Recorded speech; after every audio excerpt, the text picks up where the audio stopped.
Hello guys, hello, good evening. So आज भी भाई सेम क्राउड से हमारा। चलो स्टार्ट करते हैं हमारे कल के पेंडिंग लेक्चर से। Network technology of CS2 chapter 5। थोड़ा सा ही पार्ट बचा है, हार्डली 10 से 15 पेज। उसके बाद हम C++ the major chapter, the most important chapter of CS1 आज स्टार्ट कर देंगे। And the see guys, C++ में है ना, उन्हें स्टार्ट करो तो आपको उसको गाइडेंस दूंगा कि क्या करना है, कैसे करना है। करंटली पहले ये खत्म करते हैं थोड़ा सा। I think hardly it will take us around half an hour, maximum half an hour to complete this remaining chapter. So let's start.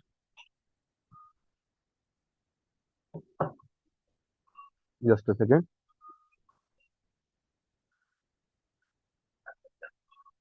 या I hope my screen is visible. So let's start. कल हम modems देख रहे थे। Modems saw that यहाँ पर मैं आके खत्म होते कि there are two types of modems. Modems काम क्या करते थे? हमारे जो कंप्यूटर्स है वो डिजिटल सिग्नल्स यूज करते हैं, वेयर जो हमारे टेलीफोन्स वगैरह है वो एनालॉग सिग्नल्स यूज करते हैं। So modems were the one जो उनको कन्वर्ट करने में काम करते हैं, digital to analogue and analogue to digital. So in that we saw that there are two types of modems, one is asynchronous modem and the other is synchronous modems. ठीक है। And कुछ ऐसे ज्यादा बड़ा मेन इनका major work था कि signal transfer कैसे करते हैं वो कन्वर्शन सिग्नल पॉसिबल करते हैं हमारे लिए, वो उनका मेजर टास्क था। एंड ऐसा उनका कोई और बड़ा टास्क नहीं था, बट ये भी अच्छा काम है बहुत। नाउ मॉडेम्स के टू टाइप्स को एक्सप्लेन करने का है, एसिंक्रोनस को और सिंक्रोनस को। आगे और थोड़ा डीप में जानते हैं कि होता क्या है एसिंक्रोनस में और सिंक्रोनस में। नाउ एसिंक्रोनस में क्या होता है ना, एसिंक्रोनस का मतलब है कि आपको टाइम के साथ अपने काम को आगे नहीं बढ़ाना, आपकी मर्जी, जब बढ़ाना सब बढ़ाइए आप। तो इस केस में ना हमारा जो ट्रांसमिशन क्लॉक होता है वो कभी यूज में नहीं आता है कभी, क्योंकि यहाँ पे सिंक्रोनाइजेशन में चाहिए नहीं होती है। बट उसके जब हम टाइम नहीं यूज करते, बट क्या है देखो, अभी हम डेटा ट्रांसफर कर रहे हैं तो हमें कुछ चीज तो नोट करके रखनी पड़ेगी। आपने कहा कि सर विदाउट टाइम से टाइम, गिवन टाइम पे आपको पूरा डेटा ट्रांसफर करना है, चलो एक अलग केस हो गया। बट सर मुझे यहाँ पे टाइम इन्वॉल्व नहीं करना है। बट मुझे अगर टाइम इन्वॉल्व नहीं करना है, जैसे मैंने थोड़ा काम अभी किया, फिर बाद में थोड़ा काम करूंगा, तो उसके लिए मुझे कितना काम मैंने अभी किया वो याद रखने के लिए कुछ तो करना पड़ेगा। तो उसके लिए हम ट्रांसमिशन क्लॉक तो यूज नहीं करते हैं सिंक्रोनाइजेशन में, बट हम यहाँ पे ना बिट सिंक्रोनाइजेशन यूज करते हैं कि इतना बिट जा चुका है, इतना बिट बचा है। हम बिट बिट से खेलते थे, तो बिट सिंक्रोनाइजेशन यूज करते हैं। ठीक है। अब यहाँ पे जब भी एक नया फ्रेम स्टार्ट होता है, उसकी ये वो स्टार्ट होता है एक बिट से, एक स्टार्टिंग बिट होती है उसकी। वो स्टार्ट बिट से स्टार्ट किया जाता है।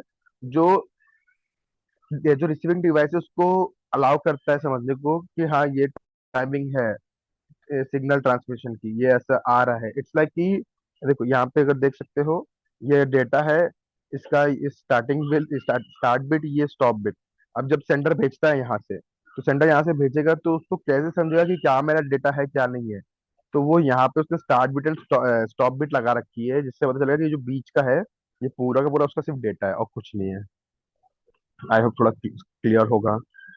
As you can see each frame begins with a start bit that enables the receiving device, जो receiver है यहाँ पे, to adjust to the timing of transmitted signal। मतलब सिग्नल कब ट्रांसमिट हुआ उसका टाइमिंग वगैरह थोड़ा एडजस्ट करने में काम आता है। ऑल्दो में यहाँ पे टाइमिंग के साथ नहीं खेल रहे हैं, बट वो टाइमिंग का थोड़ा बहुत रोल था कि तो कब आया कब गया कितनी देर के लिए, बस वो बेसिक लॉजिक रखने के लिए कि हाँ हमारे पास ये चीज अवेलेबल ये टाइम पर थी। ठीक है। मैसेजेस यहाँ पे छोटे रखे जाते हैं, बड़े रखे नहीं जाते, बिकॉज अगर बड़े रखे जाएंगे तो बहुत बड़ा इशू, लाइक बड़े बड़े रख देंगे तो टाइम बहुत ज्यादा कंज्यूम होगी उसमें। ठीक है। एंड ये उतना हैंडल भी नहीं कर पाएगा, बिकॉज ये जो ये सीक्वेंस हो सकते हैं, ये पूरा का पूरा सीक्वेंस एक सीक्वेंस हो, उसमें फिर जीरो जीरो वर्ड डाल देंगे तो इश्यू हो सकते हैं।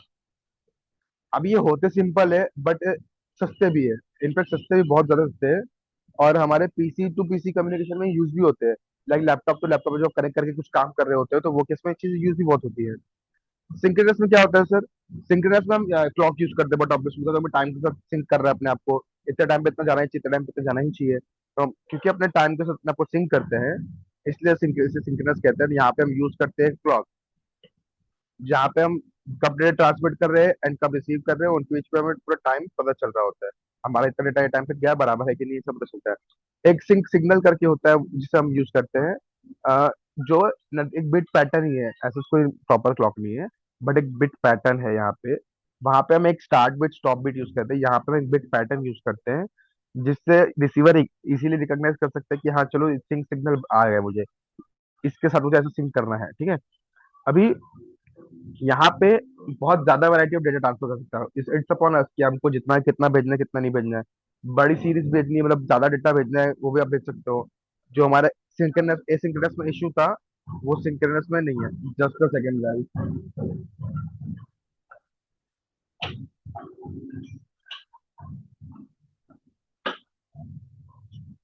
इलेक्शन आए नहीं, इनका चालू हो गया। Now coming to the hubs. अब हब्स क्या होते हैं सर? हब्स बोल सकते हैं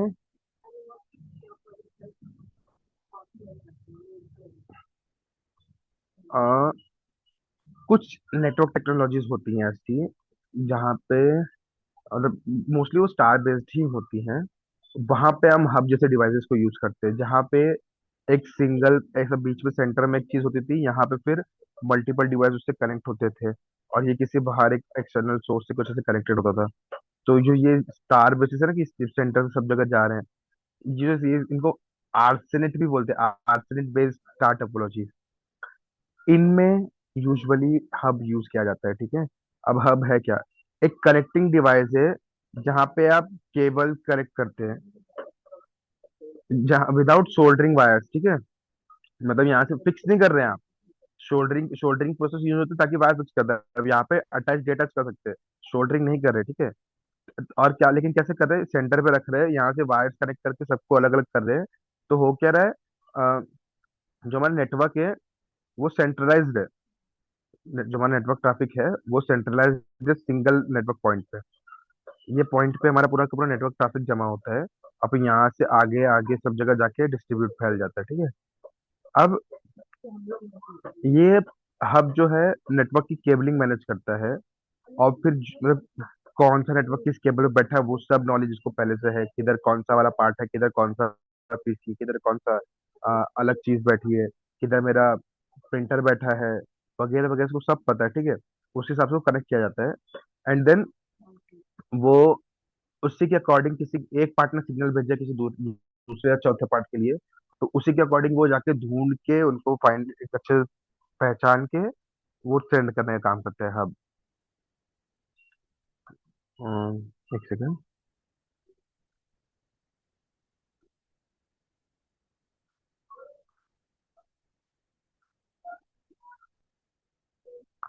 या अभी हब भी तीन टाइप के होते हैं। एक होता है, देखो ये मैंने कहा ना हब, सेंटर में एक है, एक सेकंड कलर चेंज कर दो, ब्लैक में ब्लैक दिख या देखो सेंटर में एक हब है। अब हब अलग अलग डिवाइसेस से कनेक्टेड है, ये देखिए। सेंटर में एक है, सबसे अलग अलग कनेक्टेड है। तो इट बेसिकली वो ऐसा डिवाइस है जो बहुत सी चीजों को एक साथ कंट्रोल करके बैठा है, उस वो एक ही सिग्नल को सब में भेज सकता है। तो इट्स अपॉन हब की वो कैसे क्या वर्क कर रहा है। Just a second.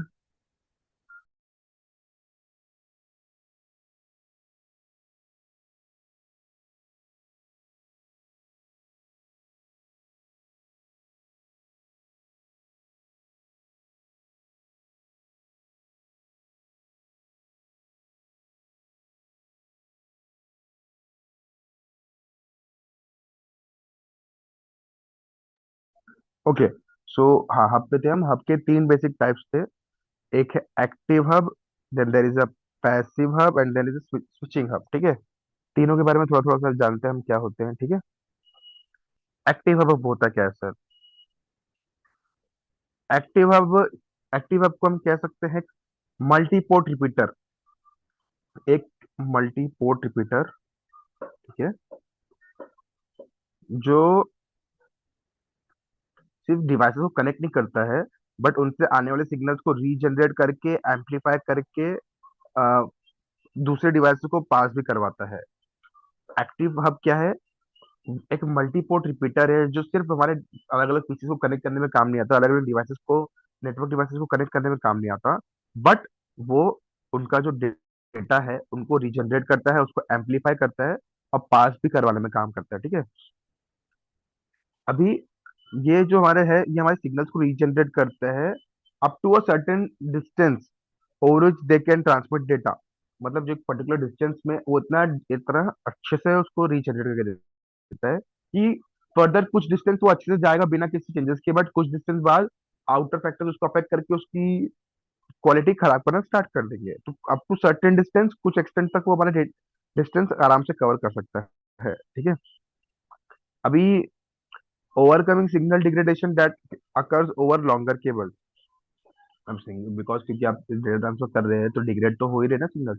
तो उसमें उसको ओवरकम करने में ये बहुत ज्यादा हेल्प करता है कौन, एक्टिव हब। अब यूसेज क्या है, used in situations where network cables need to run longer distance and the standard Ethernet cables allow without losing signal quality। जैसे अभी इसका बेस्ट एग्जांपल है, अ, हाँ, इसका बेस्ट एग्जांपल हो सकता है, दो विलेजेस है जो दूर है आपस में, वो वाला केस।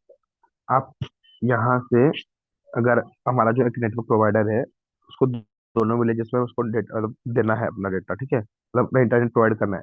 तो ईथरनेट को कनेक्ट तो कर देगा, बट क्या है अगर नेटवर्क इशू वगैरह सब होंगे, बहुत सारा डेटा लॉस वगैरह होगा, तो वो केस में एक्टिव हब काम आ सकता है। बिकॉज अगर कोई एक साइड से डेटा भेज रहा है तो लॉन्ग डिस्टेंस,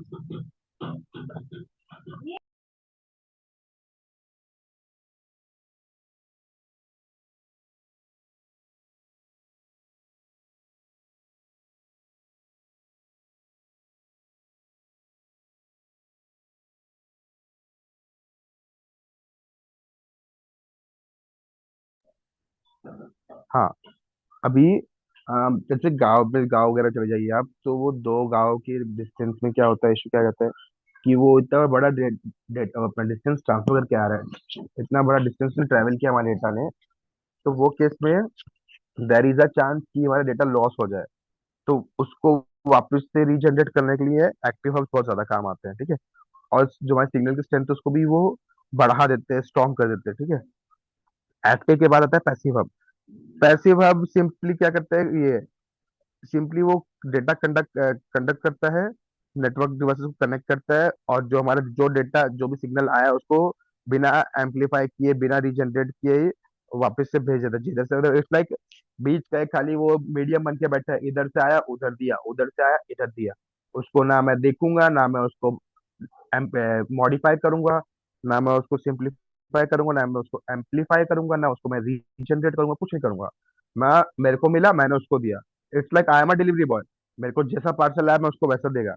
ना मैं उसका क्वालिटी अच्छा करेगा, ना मैं उसको क्वालिटी खराब करेगा। ये सेम काम होता है किसका, पैसिव हब का। वो पावर सप्लाई रिलाई करता है, अ, जो हमारा पावर सप्लाई होता है कनेक्टेड डिवाइस का, उस पर रिलाई करता है डेटा ट्रांसमिशन के लिए। इट्स लाइक कि उसको खुद का पावर सप्लाई नहीं चाहिए, हमारे जो अलग अलग डिवाइसेस कनेक्टेड है ना, उनसे वो पावर सप्लाई उठाता है और उन्हीं के पावर सप्लाई पे डेटा ट्रांसफर करता है वो, ठीक है। अब इसका यूजेज कैसा है, बिकॉज पैसिव अब ये हमारे सिग्नल्स को एनहांस तो नहीं करते हैं, तो उसके कारण, तो उसी के कारण जो हमारे जो कॉस्ट सेंसिटिव नेटवर्क्स होते हैं ना, उसमें ये थोड़े ज्यादा यूज होते हैं। बिकॉज जब सिग्नल ये जब सिग्नल डिस्टेंस और जो डिग्रेडेशन सिग्निफिकेंट इश्यूज ना क्रिएट करे वहां पे यूज होते हैं। मतलब इट्स लाइक छोटे मोटे डिस्टेंस में जहाँ पे आपका डिग्रेडेशन भी इफेक्ट नहीं कर रहा है, और फिर जो कॉस्ट है वो भी ज्यादा अफेक्ट नहीं कर रहा है, उधर है। बेसिकली बोले तो ये बहुत सिंपल चीजें, बात बोल सकते हो आप, वो ट्रांसमिशन के काम आते हैं। बीच में एक मीडियम है एक सॉर्ट ऑफ, और कुछ नहीं, एक्सपेंसिव भी कम है, बट एक्टिव हब से तो कम एक्सपेंसिव, बट लिमिटेशन भी है नेटवर्क साइज में, केबल लेंथ वगैरह में, ठीक है इसका। अभी स्विचिंग हब क्या है, switching hub commonly known as network switch. Network switch मतलब कैसा, अ, जो हमारे ट्रेडिशनल हब्स है ना, उनके एडवांस्ड लेवल पे ये काम करते हैं। हमारे जो स्विचिंग हब होते हैं ना, ट्रेडिशनल लेवल के जो हब्स होते हैं उनके एडवांस लेवल पे काम करते हैं ये अलग अलग डिवाइसेस को कनेक्ट करते हैं एक नेटवर्क के अंदर, और हार्डवेयर यूज करते हैं ताकि वो अपने जो भी उनका डेटा आ रहा है उसको प्रोसेस कर सके, फॉरवर्ड कर सके एक पर्टिकुलर डेस्टिनेशन डिवाइस के पास। किसी वो क्या करते हैं ना, ऐसा नहीं कि आया और सबके पास छोड़ दिया, जिसको मिल गया उसका। सबके पास सबका डेटा नहीं पहुंचता है। वो क्या करता है, वो डेटा लेता है, उसको प्री प्रोसेस करता है, उसको स्टोर करता है, और फिर प्रॉपरली एक जो पर्टिकुलर डेस्टिनेशन है उधर ही भेजता है। वो कभी भी उसको ब्रॉडकास्ट नहीं करता, इतना याद रखना है। स्विचिंग हब में ब्रॉडकास्ट नहीं करता वो डेटा को, जितने भी डिवाइस सब में ब्रॉडकास्ट नहीं करता है, ठीक है। यूजेज क्या है, स्विचिंग हब्स आर मोस्टली, हम जो अभी के आज के टाइम पे हमारे पास स्विचिंग स्विचिंग हब्स ही यूज करते हैं हम भी in fact, because they reduce unnecessary traffic and collisions by sending data only to the intended recipient. जिसके कारण हमारा आज के टाइम पे जो नेटवर्क है बहुत ज्यादा एफिशिएंट बन चुका है, और नेटवर्क की परफॉर्मेंस भी सिग्निफिकेंटली बहुत इंक्रीज हुए है। जहाँ पे जैसे अभी ये मुंबई बैंगलोर साइड में नेटवर्क का बहुत इश्यू रहता था पहले, बट आज के टाइम पे वो कम हो गया है because of the switching hubs, ठीक है। वरना पहले बहुत इशू होते थे। ये देखिए, अभी आता है रिपीटर। रिपीटर का जो अभी तक हम देख रहे थे, एक्टिव अब हमारा रिपीटर की तरह भी काम करता था। अब हमें एक्चुअली रिपीटर पढ़ने वाले, रिपीटर क्या है, रिपीटर एक हार्डवेयर है जो इथरनेट में यूज होता है, इसको एक्सटेंड करने के लिए, मोस्टली इथरनेट में ही यूज होता है एक्सटेंड करने के लिए, ठीक है। अ, अब रिपीटर क्या करता है, वो हमारे सिग्नल को रिशेप करता है एंड एम्पलीफाई करता है, एक इथरनेट सेगमेंट से अनदर सेगमेंट पे। एक सेगमेंट से आके दूसरे सेगमेंट को उसको रिशेप करके एम्पलीफाई करके सेंड करने में काम करता है, ठीक है। उसको हम कह सकते हैं, एक जो हमारी बैकबोन केबल होती है, अब backbone cable runs vertical in the building and a repeater is used to attach an Ethernet segment running at each floor of the office to the backbone cable। ये आपने अपने बिल्डिंग में भी देखा होगा। या तो कभी ऑफिस, अगर ऑफिस वगैरह कोई जाता है, अगर किसी के डैड वगैरह ऑफिस में होंगे ना, तो वहां पे आप एक देख सकते हैं कि क्या होता है ना, एक ऐसी केबल होती है, ये केबल ऐसी पूरे बिल्डिंग में बिछी होती है, सिंगल फ्लोर सिंगल एक केबल होती है, एंड हर एक फ्लोर पे एक रिपीटर हो रखता है, हर एक फ्लोर पे एक रिपीटर है। तो होता क्या है, वाईफाई है मेरा, इंटरनेट है, इंटरनेट के थ्रू आ रहा है इंटरनेट, वो इससे फिर इससे ऐसा करके ऊपर जा रहा है, ठीक है, ऑल टाइम जा ही रहा है ऊपर, but at the same time वो इधर से पूरे फ्लोर में एक्सेसिबल हो जाता है वाईफाई के थ्रू। इधर से सेकंड फ्लोर में एक्सेसिबल है, इधर से फर्स्ट फ्लोर में एक्सेसिबल है वाईफाई के थ्रू, ठीक है। तो वही चीज उन्होंने यहाँ पे भी कही है। अभी no two Ethernet workstations can have more than two repeaters between them if they have to communicate reliably। अगर उनको रिलायबली कम्युनिकेट करना है, लाइक किसी पे उनको विश्वास हो, ऐसा तो ये नहीं हो कि आगे जाके उनका डेटा खराब हो गया तो फिर उसको, क्योंकि अगर आप दो से ज्यादा यूज करते हैं ना, तो हो सकता है कि आपका डेटा खराब हो जाए, आपका डेटा लीक हो जाए। तो अगर आपको रिलायबिलिटी चाहिए तो आपको दो से ज्यादा नहीं यूज करने वर्क स्टेशन, ठीक है। अभी रिपीटर्स का डिसएडवांटेज क्या है, कि वो नॉइस को भी रिपीट कर देते हैं सिस्टम। सिस्टम के अंदर जो हमारी नॉइस, मतलब जो हमारा खराब पार्ट होता है, जो फॉल्टी पार्ट होता है, उसको भी वो रिपीट कर देते हैं सिस्टम के अंदर। और इनफैक्ट रिपीटर्स के लिए सेपरेट पावर सप्लाई भी चाहिए होता है, वो नॉर्मली काम नहीं करते, सेपरेट पावर सप्लाई चाहिए। नाउ रिपीटर्स के बाद राउटर्स, जो हम घर पे भी यूज करते हैं वाईफाई वगैरह के लिए। राउटर्स क्या है, इंटरनेट वर्क कनेक्टिंग डिवाइसेस है, use to connect to topology similar और डिसिमिलर, जैसे बस टोपोलॉजी से रिंग टोपोलॉजी, ऐसे अलग अलग टोपोलॉजी को कनेक्ट करने में भी काम आता है, या डिसिमिलर लैंस और वैन वगैरह भी काम करने में होते हैं। अब देखो इसका मतलब क्या है, टोपोलॉजिकली सिमिलर और डिसिमिलर लैंस मतलब LANs can be different, example जैसे they can be Ethernet and token ring, या तो सेम भी हो सकता है, लाइक इथरनेट इथरनेट या token ring token ring. Each line is logically separated and is assigned an address, हर एक लाइन को एक इंडिविजुअल एड्रेस असाइन होता है, ठीक है। अभी router can use network address to assist efficient delivery of message, ठीक है। राउटर्स जो होते हैं नेटवर्क एड्रेस यूज करते हैं ताकि एफिशिएंट डिलीवरी हो मैसेज की।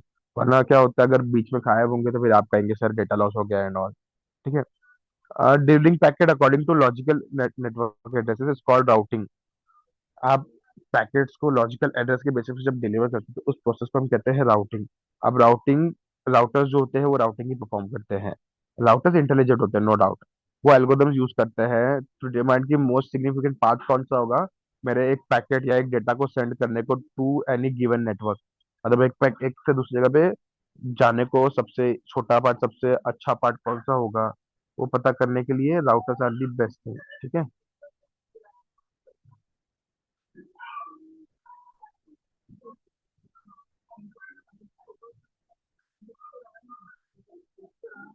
अभी routers can also be divided into large busy length into और इनटू स्मॉलर सेगमेंट्स। बेसिकली अगर आपके पास एक बहुत बड़ा पार्ट, बहुत बड़ा एक लार्जर एरिया नेटवर्क है, तो उसको आप राउटर्स को यूज करके आप उसको छोटे छोटे सेगमेंट्स में तोड़ सकते हो, जिनसे आपका काम भी इजी हो जाएगा, नेटवर्क का जो नेटवर्क ट्रैफिक है वो भी घट जाएगा।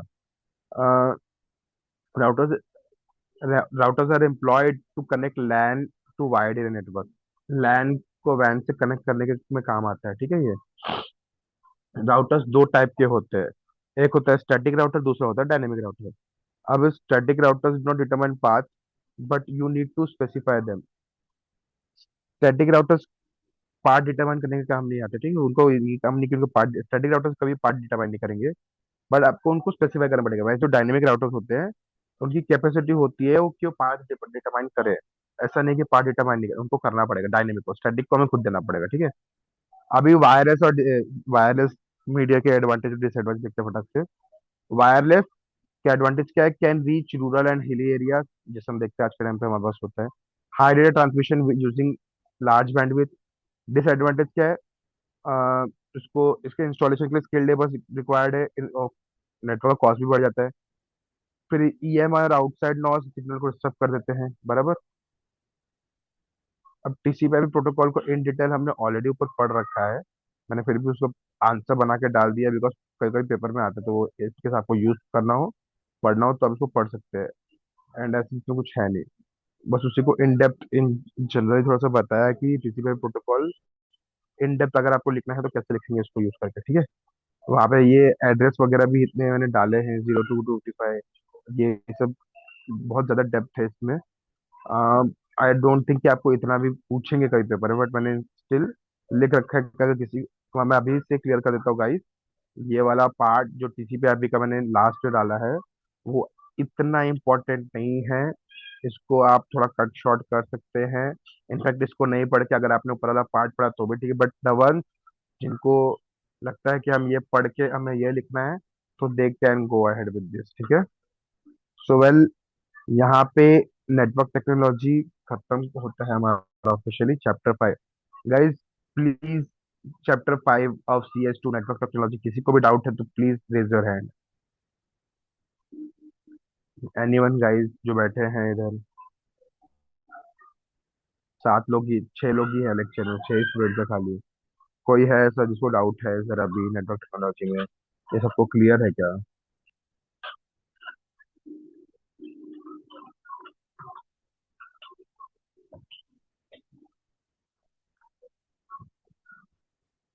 क्लियर है, बढ़िया।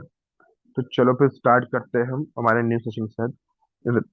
CS2 CS C++ करने जा रहे हैं। CS2 के बाद हमारे सिर्फ एक ही चैप्टर है, एक सेकेंड ना।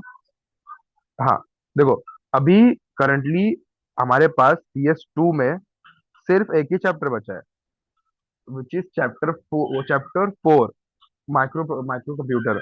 उसके बाद हम ऑफिशियली इस कंडीशन में है कि हमारा CS2 खत्म होने आ रहा है, मेरे CS1 में C++ बचा है एंड देन HTML बचा है।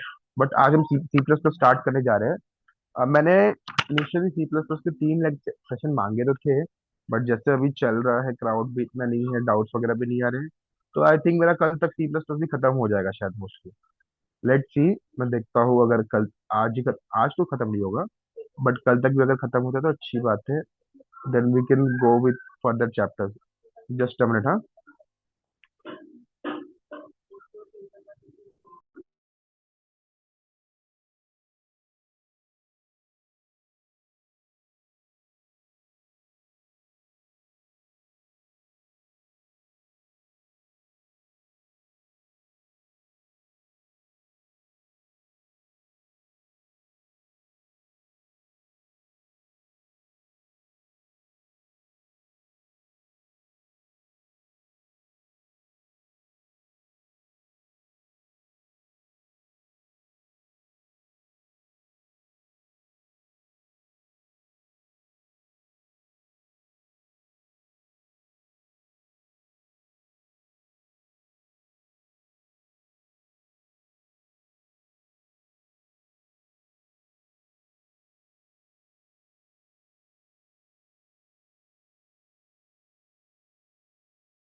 Just minute guys, PDF load करें, थोड़ा सा टाइम जा रहा है। बस 2 मिनट तब तक आप लोग रिवाइज कीजिए और सी प्लस प्लस थोड़ा सा अपने बुक खोल के भी देखिए क्या है कैसा है, ठीक है।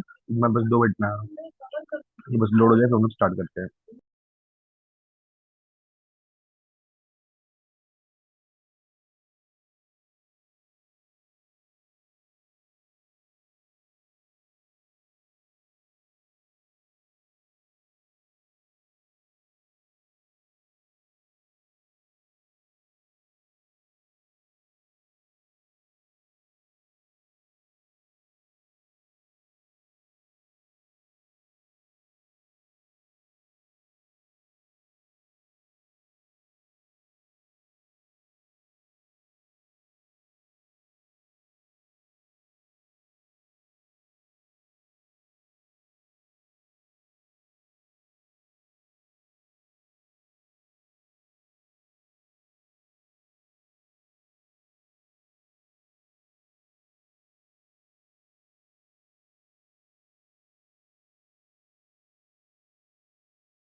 Yeah, guys, let's start with C++. Just a second. Yeah, I hope my screen is visible to all.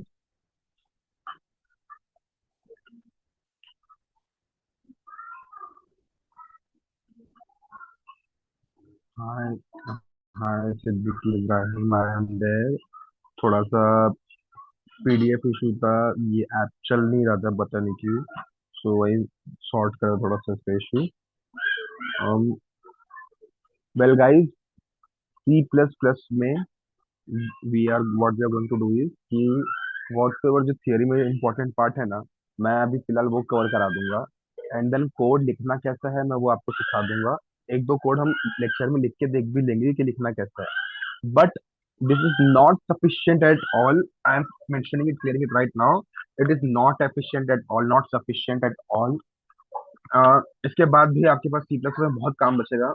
What you guys need to do is कि डेली बेसिस पे सी प्लस प्लस के कोड्स जो भी जितने भी आपके बुक में available है, टीपीएस प्लीज परचेस कर लीजिए। टीपीएस में सी प्लस प्लस के कोड्स वगैरह लिखे हैं, उसको हर एक कोड को खुद से लिख के ट्राई कीजिए, क्वेश्चन पढ़िए, समझिए, उसके हिसाब से कोड कोड लिखिए।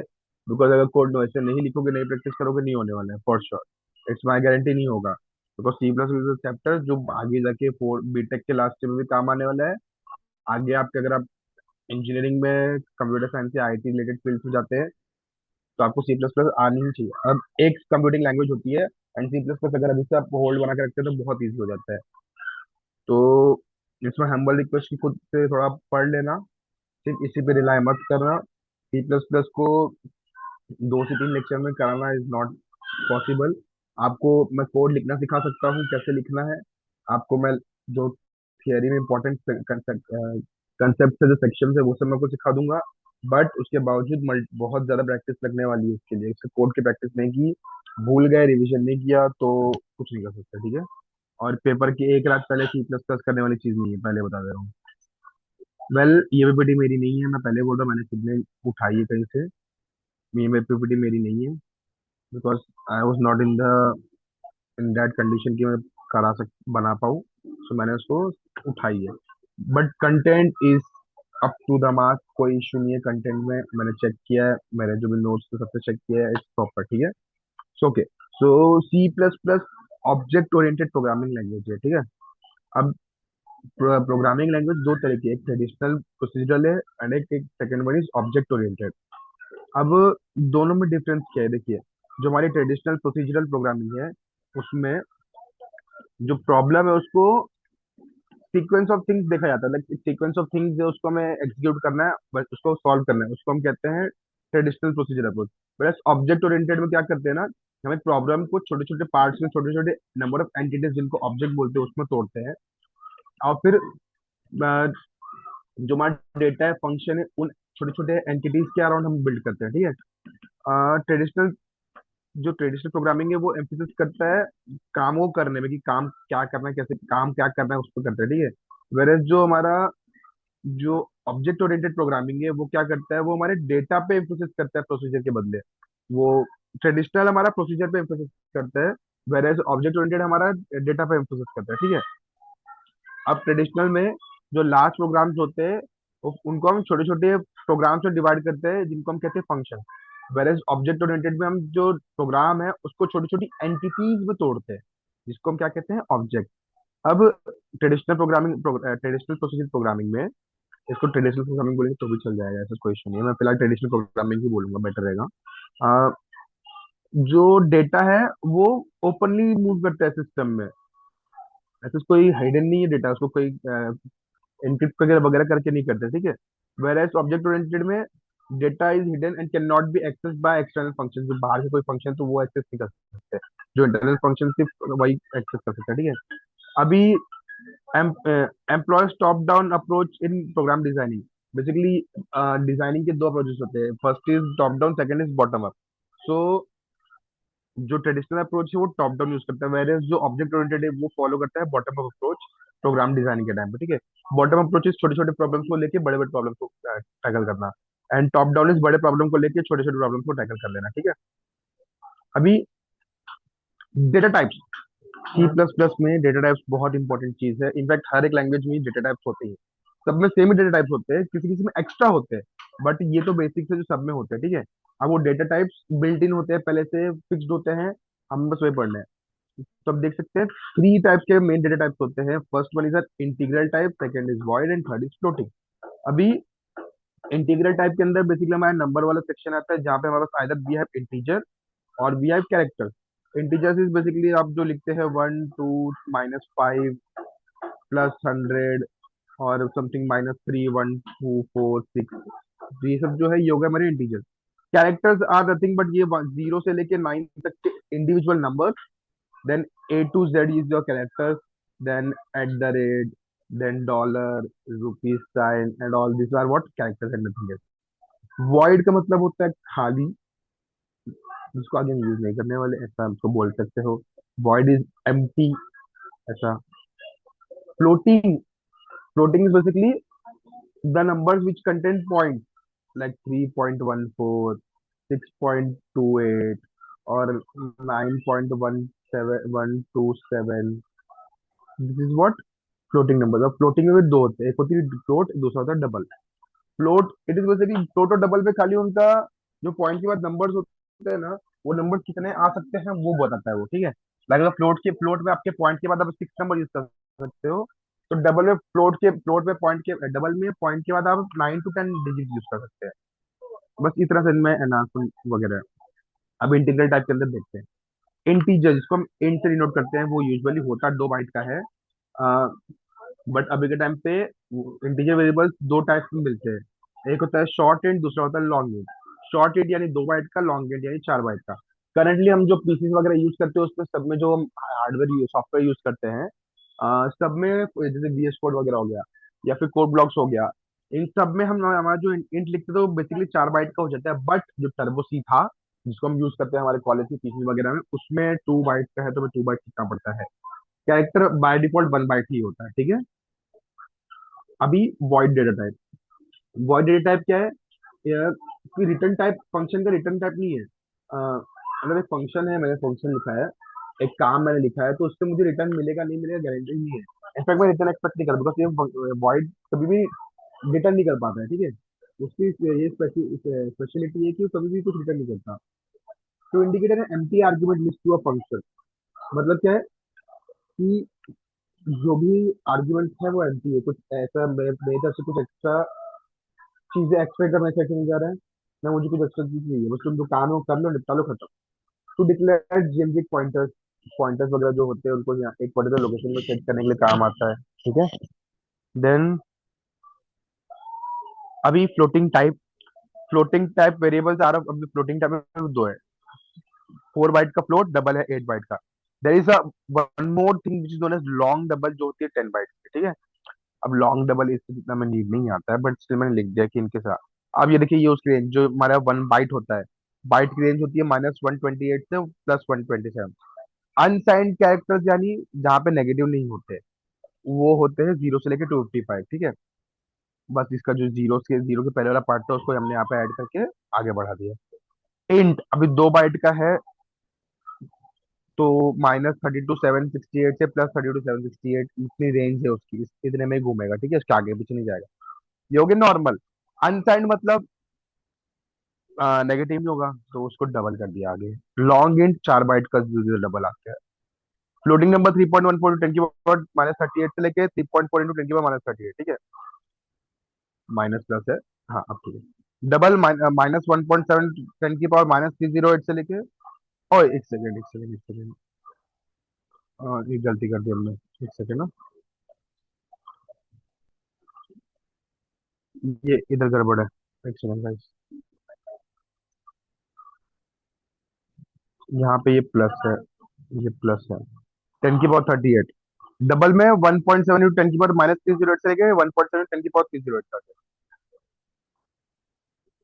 यहाँ भी ये भी देखो, ये भी गड़बड़ है।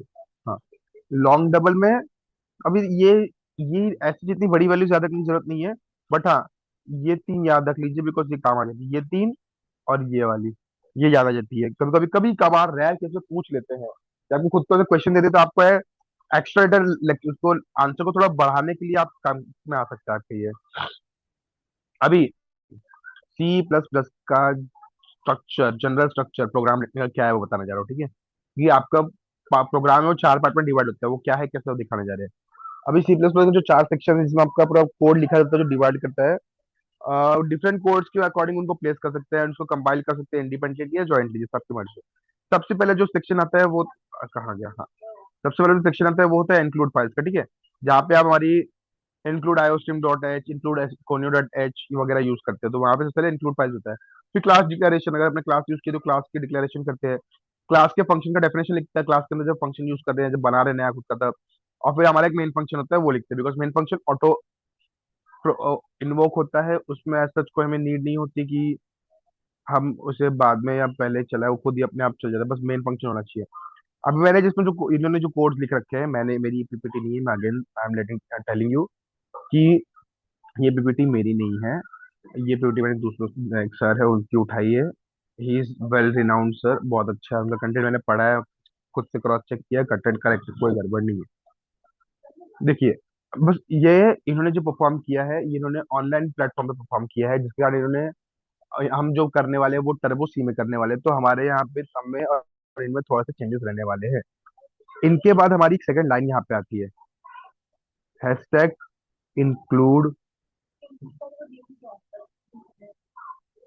Conio dot H. ये जो है ये लाइन बहुत इंपॉर्टेंट लाइन है, बिकॉज ये लाइन हमारे क्वेश्चन में मेंशन्ड है यूज करने के लिए। ये लाइन हमें मल्टीपल जगहों, मतलब टर्बो C++ जो हम यूज करते हैं उसमें भी ये लाइन के बिना हमारा काम नहीं होता, ठीक है। तो इनको हमें लिखना पड़ता है, और हम सॉफ्टवेयर में टर्बो सी ही यूज करने वाले हैं, टर्बो C++, ठीक है। तो सबसे पहले ये हमारी जो इंक्लूड वाली लाइन है कांस्टेंट रहने वाली है, include iostream dot H, include conio dot H, और यूजिंग नेम्स विद एसटीडी। अब सर ये यूजिंग नेम्स विद एसटीडी क्यों लिख रखा है? आप जो ये यूज करें ना सर यहाँ पे ये सी आउट वाली लाइन, ये आई होप आपने 11th में एक बार अपने C++ पढ़ा होगा, इसलिए मैं थोड़ा से जनरलाइज बता रहा हूँ, बिकॉज इन डेप्थ नहीं जा सकते हम अभी, इन डेप्थ तो बहुत टाइम चला जाएगा, ठीक है। सी आउट यूजुअली ऐसे लिखा जाता है, STD double colon C out ऐसे लिखते हैं। बट क्योंकि हमें ये वाला सेक्शन नहीं यूज करना होता है, बहुत एक्स्ट्रा लेंदी है, टाइम पास है, इसीलिए हम इस सेक्शन को अवॉइड करने के लिए, इस सेक्शन को अवॉइड करने के लिए हम ये एक लाइन यूज करते हैं, using namespace STD. And ये लाइन हमारा काम निपटा देती है, ये जितना ये हर जगह ये लिखने का काम आसान कर देती है, ठीक है। अब देखिए, मैंने क्या था पहले, क्या था, इंक्लूड वाली लाइन लिखो, क्लास डिक्लेरेशन मैंने नाम दिया क्लास को, मेरा माई क्लास नाम दिया, ठीक है। अब उसके अंदर पब्लिक प्राइवेट क्या है, मेथड्स होते हैं कि आपको क्या करना है। जैसे मैंने एक वॉइड ग्रीट नाम का मेथड बनाया है, जिसको मैं पब्लिक पब्लिक डिक्लेयर किया है, कोई भी उसको यूज कर सकता है, ठीक है, क्लास के रेफरेंस से। अब मेरे मेथड में है क्या, तो मेथड के अंदर काम क्या हो रहा है वो बताना है, ठीक है। तो मैंने वो बताया। अब माई क्लास मेरी क्लास थी, मैंने वो क्लास लिखी, कोलन डाला, मेथड क्या था, ग्रीट, वो लिखा। मेथड का टाइप क्या था, वॉइड, मैंने वॉइड लिखा। इट इज लाइक कि आपको अपने मेथड का नाम लिखना है, बट ये जो बीच का पार्ट है, बीच में आपको किस क्लास को रेफर कर रहे थे वो। आगे ऐसा भी सेक्शन आएगा जहां पे हम क्लास के अंदर डायरेक्टली इस मेथड को डिफाइन कर देंगे, बाहर डिफाइन करना नहीं पड़ेगा। तो उस केस में ये अलग, इस केस हट जाएगा, ठीक है। वो क्या है, कैसे हम आगे देखते हैं। अभी काम क्या करा रहे हैं, हम एक हेलो वर्ल्ड स्टेटमेंट प्रिंट करा रहे हैं और कुछ नहीं। एंड डेलिस आप न्यू लाइन पे चले जाते हैं, ठीक है, तो हम वो हटा देते हैं। And C out hello world, यहाँ पे हम सिर्फ एक स्टेटमेंट प्रिंट करा रहे हैं और कुछ नहीं, ठीक है। अभी इंट में एक फंक्शन है, मैंने जैसे पहले कहा था कि मेन फंक्शन चाहिए चाहिए जरूरी होता है। अभी अपने क्लास का ऑब्जेक्ट बनाइए और फिर रिटर्न कर दीजिए, रिटर्न स्टेटमेंट इंट में बहुत जरूरी होता है, ठीक है। अभी इसमें मैंने ऑब्जेक्ट बनाना नहीं सीखा बिकॉज इनिशियली हमने स्टार्ट किया है, बट धीरे धीरे आगे से बढ़ते जाएंगे तो आपको वो भी समझ में आएगा, ठीक है। अब देखो, it is a common practice to organise a program into three separate files, अलग अलग class declaration are placed in a header file and definitions of the member go in another file. मतलब खाली जो नाम नाम है ऊपर आप लिख दीजिए क्लास फाइल के अंदर, फिर हर एक क्लास फाइल का जो फंक्शन है उसको अलग अलग फाइल्स में नीचे रखिए, ऐसा। फिर ये क्या करता है, जो ये अप्रोच हम यूज करिए प्रोग्रामर्स को अलाउ करता है, एनेबल करता है कि हमारा जो भी एब्स्ट्रैक्ट है इंटरफेस का उसको सेपरेट करे इम्प्लीमेंटेशन डिटेल्स के लिए, ठीक है। फाइनली अभी जो मेरा मेन प्रोग्राम है, जो क्लास यूज करता है थर्ड प्लेस, उसको हम रखते हैं थर्ड फाइल के अंदर, ठीक है। Which include the previous two files as well as any other files required. मतलब क्या, जो हमारा मेन फाइल है वो पहले की जो दो फाइल थी उनका भी डेटा रखता है, और अगर और भी कोई एक्स्ट्रा फाइल का कंटेंट वगैरह रिक्वायर्ड होता है तो भी वो रख लेता है अपने अंदर आराम से। उसको एक्सेस में यहाँ पे कोई इश्यू नहीं आता, ठीक है। और मेन फाइल बहुत इंपॉर्टेंट होती है, मेन के बिना आप काम नहीं कर सकते, ठीक है। मेन आपको लिखना ही पड़ेगा। देखिए जैसे यहाँ पे एक मैंने विदाउट क्लास वाला प्रोग्राम लिखा है, ठीक है। फैक्टोरियल नंबर फैक्टोरियल फाइंड करते हैं ना, वन का फैक्टोरियल, टू का फैक्टोरियल, वो हम यहाँ पे फाइंड कर रहे हैं। देखिए आईओस्ट्रीम डॉट एच, कोनो डॉट एच, ये तो हमारी बाय डिफॉल्ट लाइन है, इनको लिखना है एज इट इज, कंपल्शन है। अब इन्होंने यहाँ पे एक गलती कर दी है सर, इन्होंने वो नहीं लिखा एस टी डी। देखो यहाँ पे सी आउट यूज कर रहे हैं, बट यहाँ पे उनको एक नाम एक लाइन यूज करनी पड़ेगी, using name space S T D. Because अगर ये लाइन यूज नहीं करते हैं, और आगे बाय डिफॉल्ट एक कोलन, सेमी कोलन, अगर ये लाइन यूज नहीं करते हैं तो इशू ये हो जाता है कि आगे जाके हमें बार बार S T D double colon C out ऐसे लिखना पड़ेगा, which is too lengthy and too hectic. तो इसलिए हम ये लाइन लिख देते हैं, ठीक है। अब उसके बाद मेंस आप इंट के साथ भी लिख सकते हैं, वॉइड के साथ भी लिख सकते हैं, ठीक है। इट्स अपॉन यू, आपने कैसे लिखा है, ठीक है। तो जब आप मेन को वॉइड के साथ लिखते हैं तो आपको रिटर्न नहीं प्रोवाइड करना होता है, बट जब इंट के साथ लिखते हैं तो रिटर्न प्रोवाइड करना पड़ता है, ठीक है। एक minute.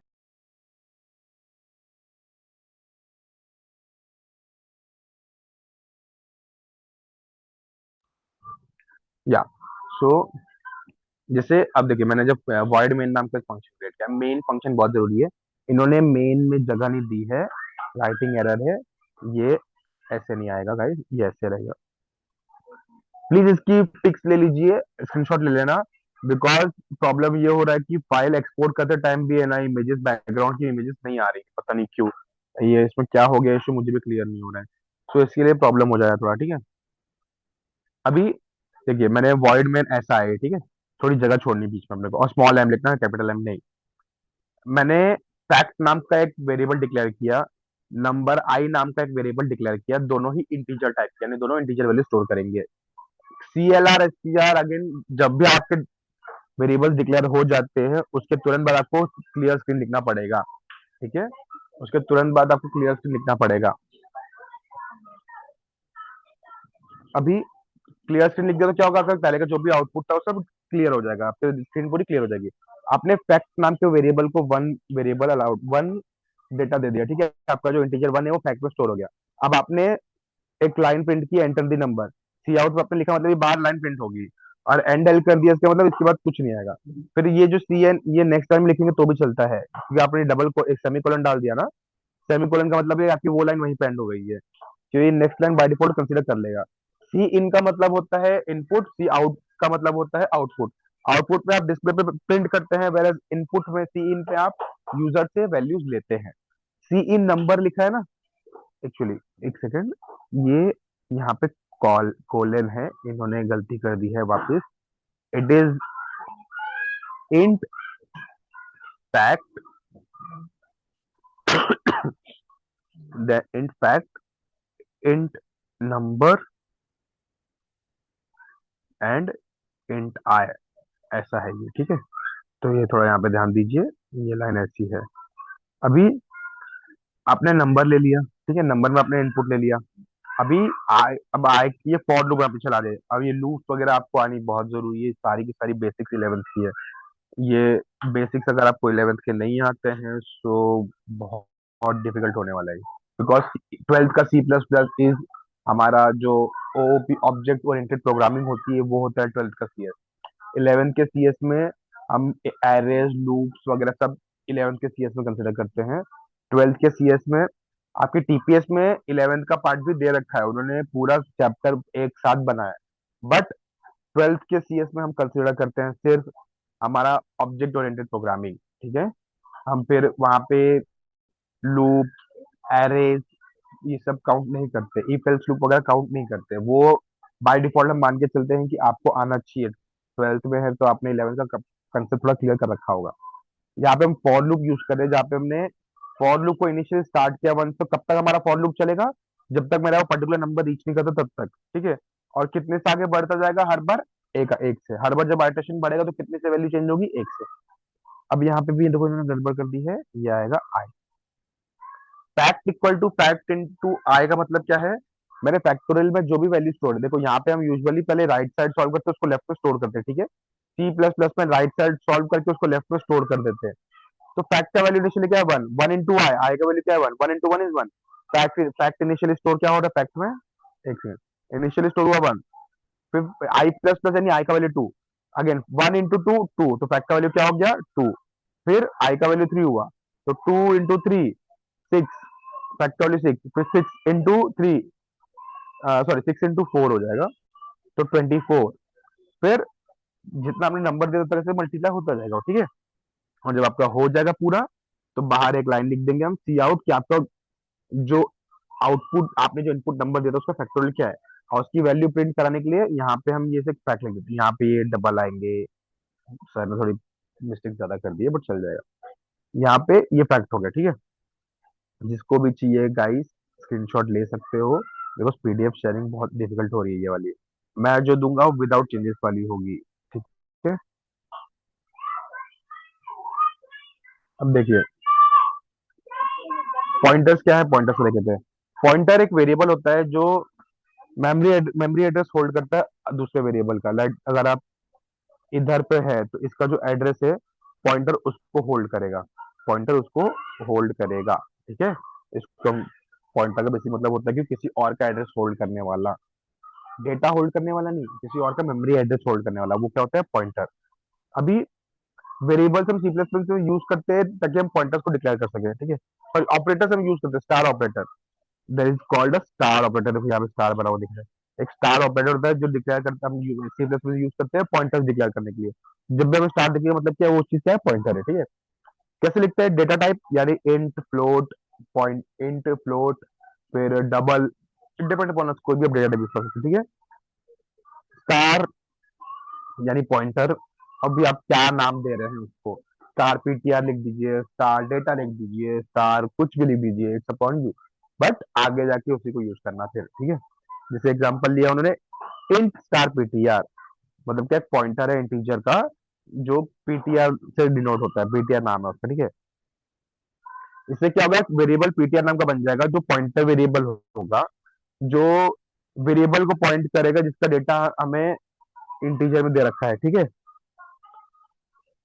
Data type of pointer is not integer. देखो यहाँ पे जो पॉइंटर है उसका डेटा टाइप इंटीजर नहीं है, बट जो डेटा टाइप है वेरिएबल का, जिस वेरिएबल में आपका डेटा रखा है, वो वेरिएबल का जो डेटा है उसका टाइप यहाँ पे हम बताते हैं। हम वेरिएबल का डेटा टाइप कभी नहीं बताते, वेरिएबल के अंदर जो डेटा रखा है उसका जो डेटा टाइप है वो यहाँ पे बताते हैं, ठीक है। अब पॉइंटर्स का यूसेज क्या देखो, हमें it allows to pass variables, हमें वो मल्टीपल वेरिएबल्स पास कर देता है, एरे पास कर देता है, फंक्शन है, स्ट्रिंग है, स्ट्रक्चर्स है, ऑब्जेक्ट्स है। ऑब्जेक्ट का जो फंक्शन आर्गुमेंट बना के पास करने भी अलाउ कर देता है pointer. It allows to return structured variables from function. दूसरे फंक्शन से वो स्ट्रक्चर्ड वेरिएबल्स भी हमें रिटर्न करने के लिए अलाउड करता है। स्ट्रक्चर्ड वेरिएबल्स मतलब क्या है? कुछ एक्स्ट्रा नए टाइप ऑफ वेरिएबल्स हम जब क्रिएट कर देते हैं, या ऐसा वेरिएबल जिसमें कुछ डेटा है किसी और फंक्शन से अब दूसरे फंक्शन में पास करने के लिए भी ये अलाउड करता है, ठीक है। या किसी और फंक्शन में आपने कुछ अलग वैल्यू दी थी, उसका अपडेट होकर नया वैल्यू आया, उसको रिटर्न करने में करता है हमें, वापस से ग्रास्प करने में। It supports dynamic allocation and deallocation of memory segments. It supports dynamic allocation and deallocation of memory segments. Memory में आप कब किसी एक पर्टिकुलर वेरिएबल को मेमोरी में जगह दे रहे हो, उसको वापस से खाली करवा रहे हो, सब में पॉइंटर्स बहुत ज्यादा यूज करते हैं, ठीक है। बहुत ज्यादा हेल्प करते हैं, बहुत ज्यादा यूजफुल है पॉइंटर्स ये सब केसेस में। by using pointers variables can be swapped without physically moving them. आपको हाथ से ब्लॉक उठा के एक्सचेंज नहीं करना है, पॉइंटर यूज करना है। पॉइंटर अपने आप को सारा का सारा एक्सचेंज करवा के दे देगा आपको, ठीक है। It allows to establish link between data elements और ऑब्जेक्ट। जो भी डेटा एलिमेंट से ऑब्जेक्ट के बीच में लिंक होती है स्टेब्लिश करने में मदद करता है कौन? पॉइंटर, ठीक है। अभी एक प्रोग्राम कहा था मैं कि सेट ऑफ 10 नंबर्स है, उनको प्रिंट करना है यूजिंग पॉइंटर, ठीक है। देखिए अगेन इन्होंने एक लाइन नहीं लिखी है। आपको याद रखना, आपको स्टार्टिंग में 3 लाइन लिखनी बहुत जरूरी है। Oh sorry, my bad.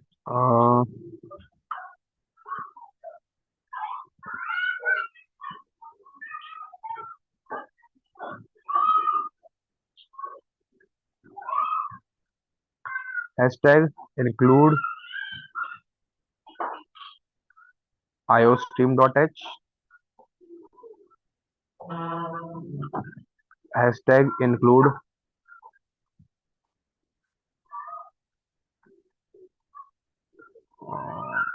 एक मिनट, कोनियो डॉट एच, और यूजिंग नेम स्पेस एसटीडी। ये लाइन आपको हर बार स्टार्टिंग में यूज करनी है, ये तीन की तीनों हर एक प्रोग्राम में यूज करनी है बाय डिफॉल्ट, ठीक है। इसको डिफॉल्ट लाइन बना लीजिए अपने लिए, ठीक है। अभी वो तीन यूज करेंगे। मैंने वापस, अगर मेरे को रिटर्न टाइप नहीं किया था, इसलिए मैंने वॉइड मेन फंक्शन बनाया। मैंने एक एरे डिक्लेयर की है A of 10, जिसका कितना साइज है, 10 साइज है, ठीक है। मेरी एक एरे है जिसका नाम ए है, उसका साइज क्या है, 10। मैंने एक इंटीजर आई यूज किया है, मैंने एक पॉइंटर है, वो मैंने डिक्लेयर किया, ठीक है। Just a second. मैंने डिक्लेयर कर दिए सारे, डिक्लेयर कर दिए, क्लियर स्क्रीन कर दिया। अभी मैंने प्रिंट किया कि आप 10 नंबर एंड कीजिए। फॉर लूप चला है, और आई की वैल्यू से, अगर आपको पता हो, जब भी हम एरे बनाते हैं तो एरे की जो इंडेक्सिंग होती है वो 0 से स्टार्ट होती है हमेशा, कभी भी 1 से नहीं होती, ठीक है। सॉरी, हमेशा 1 से स्टार्ट होती है, ठीक है। तो इट इज लाइक, यहाँ पॉइंट कर रहे हैं, फर्स्ट एलिमेंट यानी जीरोथ इंडेक्स, सेकंड एलिमेंट यानी फर्स्ट इंडेक्स, थर्ड एलिमेंट यानी सेकंड इंडेक्स, ठीक है। तो ये लॉजिक दिमाग में याद रखना। तो जब हम फॉर लूप चला के इनपुट ले रहे हैं, तो इससे हो क्या रहा है, जब आई की वैल्यू 0 तो A of 0, यानी ये वाले पार्ट पे क्या जो डेटा भरना है वो भरो। फिर जब आई 1 होता है तो A of 1 में क्या भरना है, A of 2 में क्या भरना है, A of 3, A of 4, A of 5 ऐसे सो ऑन जाता है। तो इससे आपने इसको भर लिया। अब देखो, क्वेश्चन में क्या कहा था, write a program to accept a set of 10 numbers and print the number using pointer. Pointer use करके प्रिंट करना है सर जी, पॉइंटर यूज करके। देखो, मैंने कोई सुम हो गया। देखिए, अब अब मैंने क्या किया, पॉइंटर को जो है मैंने इनिशियली A of 0 के एड्रेस पे स्टोर किया है। कभी भी आपको उसके एड्रेस को स्टोर कराना है ना, तो आप उसके एंड, उसके आगे एंड लिख दीजिए। एंड हमेशा एड्रेस दिखाता है, ठीक है। मैंने स्टार पीटीआर किया था, यहाँ पे पीटीआर, ये पीटी पी छोटा आएगा, सॉरी, पी छोटा आएगा, ठीक है, स्मॉल पी, बिकॉज हमने इनिशियली स्मॉल पी डिक्लेयर किया है, इसलिए स्मॉल पी आएगा। अभी PTR equal to and of A0 मतलब क्या है, जो मेरा एरे का स्टार्टिंग वाला पार्ट है ना, फर्स्ट एलिमेंट जीरो इंडेक्स वाला, उसका जो एड्रेस है वो मैंने पीटीआर में स्टोर कर दिया है। अब बस मुझे है ना पीटीआर बढ़ाना है हर बार।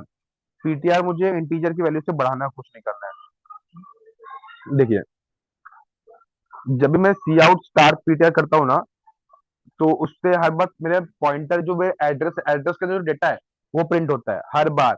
अभी मैं पॉइंटर प्लस प्लस कर दे रहा हूँ, तो क्या होता है, पॉइंटर अपने आप आगे बढ़ जाता है। वैसे हर बार करते टाइम हमारा पॉइंटर एक एक करके आगे बढ़ रहा है, और वो डेटा को प्रिंट कराते जा रहा है, कुछ इस तरीके से। अगर यहाँ मैं रेफरेंस टू, इसका इसका अगर कोई भी एड्रेस था उसको मैंने पीटीआर में स्टोर कर दिया, तो पीटीआर इसको पॉइंट करेगा। फिर जैसे ही ये इसका काम हो जाएगा, पीटीआर प्लस प्लस करते ही ये इधर आएगा, फिर ये खत्म होते ही इधर आएगा, फिर ये खत्म होते ही इधर आएगा। तो ऐसे ही आगे वो धीरे धीरे चलता रहेगा, ठीक है। तो ये हो गया यूजिंग पॉइंटर। अभी ऑब्जेक्ट ओरिएंटेड प्रोग्रामिंग स्टार्टिंग में जब हमने डिफरेंशिएट किया था, वो था क्या, वो पढ़ते हैं ये थोड़ा सा। ऑब्जेक्ट ओरिएंटेड प्रोग्रामिंग एक तरीका है प्रोग्राम्स लिखने का, जिसमें हम प्रोग्राम्स को छोटे छोटे स्मॉल पार्ट्स में डिवाइड करते हैं, जो इंफॉर्मेशन और एक्शन दोनों ही होल्ड करते हैं, और वो एक्शन परफॉर्म करते हैं, जो इन्फॉर्मेशन उन्हें मिलती है, छोटे पार्ट में इन्फॉर्मेशन मिलती है, उसको एक्शन परफॉर्म करते हैं, ठीक है। नाउ आप कह सकते हैं, जो हमने वो एक बहुत बड़ी फेमस वो कहावत है, डिवाइड एंड कॉन्कर, ये फ्रेज आपने सुना होगा मेरे ख्याल से। जो ब्रिटिशर्स हमारे खिलाफ यूज करते थे इंडिया को खराब करने, इंडिया को बर्बाद करने के लिए, divide and conquer same concept पे ये ओपी बना है हमारा object oriented programming. Same concept पे है, divide the problem into smaller parts and then solve it, बहुत जल्दी होता है, ठीक है। अब जो हमारे ये छोटे छोटे पार्ट थे इनको हम एज अ ब्लू प्रिंट से टेम्पलेट्स मान सकते हैं, जिसकी आप जितनी कॉपी चाहिए उतनी बना सकते हो। इट डिपेंड्स आपको कितनी नीड है, ठीक है। इनफैक्ट हम ओओपी में सिर्फ इन्फॉर्मेशन में ज्यादा फोकस करते हैं, rather देन कि उस पर एक्शन ले। पहले इन्फॉर्मेशन पर फोकस करते समझते कि है क्या, उसके बाद उस पर एक्शन लेते। डायरेक्टली एक्शन लेने का काम हमारा नहीं होता इधर ओओपी में, ठीक है। It helps to connect information more directly with action that use it, ठीक है। अभी ओओपी क्या करता है, इस प्रॉब्लम को छोटे छोटे ऑब्जेक्ट्स में ब्रेक डाउन करता है, which are the part that have information and action to deal with that information, ठीक है। अभी जब भी हम प्रोग्राम को रन करते हैं, ऑब्जेक्ट आपस में एक दूसरे से बात कर सकते हैं मैसेज सेंड करके, और ऑब्जेक्ट के बाद खुद की इंफॉर्मेशन होती है, एंड द एक्शन, वो खुद के एक्शंस भी होते हैं जो चेंज करने में काम करते हैं, मदद करते हैं इंफॉर्मेशन पास प्रोवाइड करने में, चेंज करने में, ठीक है। अब जैसे सबसे बस बेस्ट एग्जांपल होता है हमारा कार। कार एक ऑब्जेक्ट है। कार का अगर इन्फॉर्मेशन डेटा दो, तो मैं अगर कार का कलर क्या होता है, कार का ब्रांड क्या है, कार का स्पीड क्या है, कार का नंबर प्लेट क्या है, कार किसके नाम पर रजिस्टर्ड है, उसके बाद और क्या हो सकता है, कार का डायमेंशन क्या है, कार की टाइप क्या है, एक्सयूवी है, एसयूवी है, लग्जरी है, नॉन लग्जरी है, फिर अदर अदर चीजें हो गई। एक्शन या फंक्शंस क्या परफॉर्म कर सकते हैं, वो ड्राइव कर सकते हैं, ब्रेक है, एक्सेलरेट है, इंजन का परफॉर्मेंस कैसा है, वगैरह एंड ऑल। अभी ओओपी में कार एक ऑब्जेक्ट है जिसके पास डेटा है like colour band and speed, फिर उसके कुछ फंक्शंस भी है जैसे ड्राइव हो गया, ब्रेक हो गया, एक्सेलरेट हो गया। ऐसे हम मल्टीपल कार बना सकते हैं डिफरेंट प्रॉपर्टीज के साथ, बट उनके जो बेसिक ब्लूप्रिंट होगा वो यही होगा, ठीक है। इसका मतलब होता है ओपी, ये ओपी करता है, ठीक है। Just a second.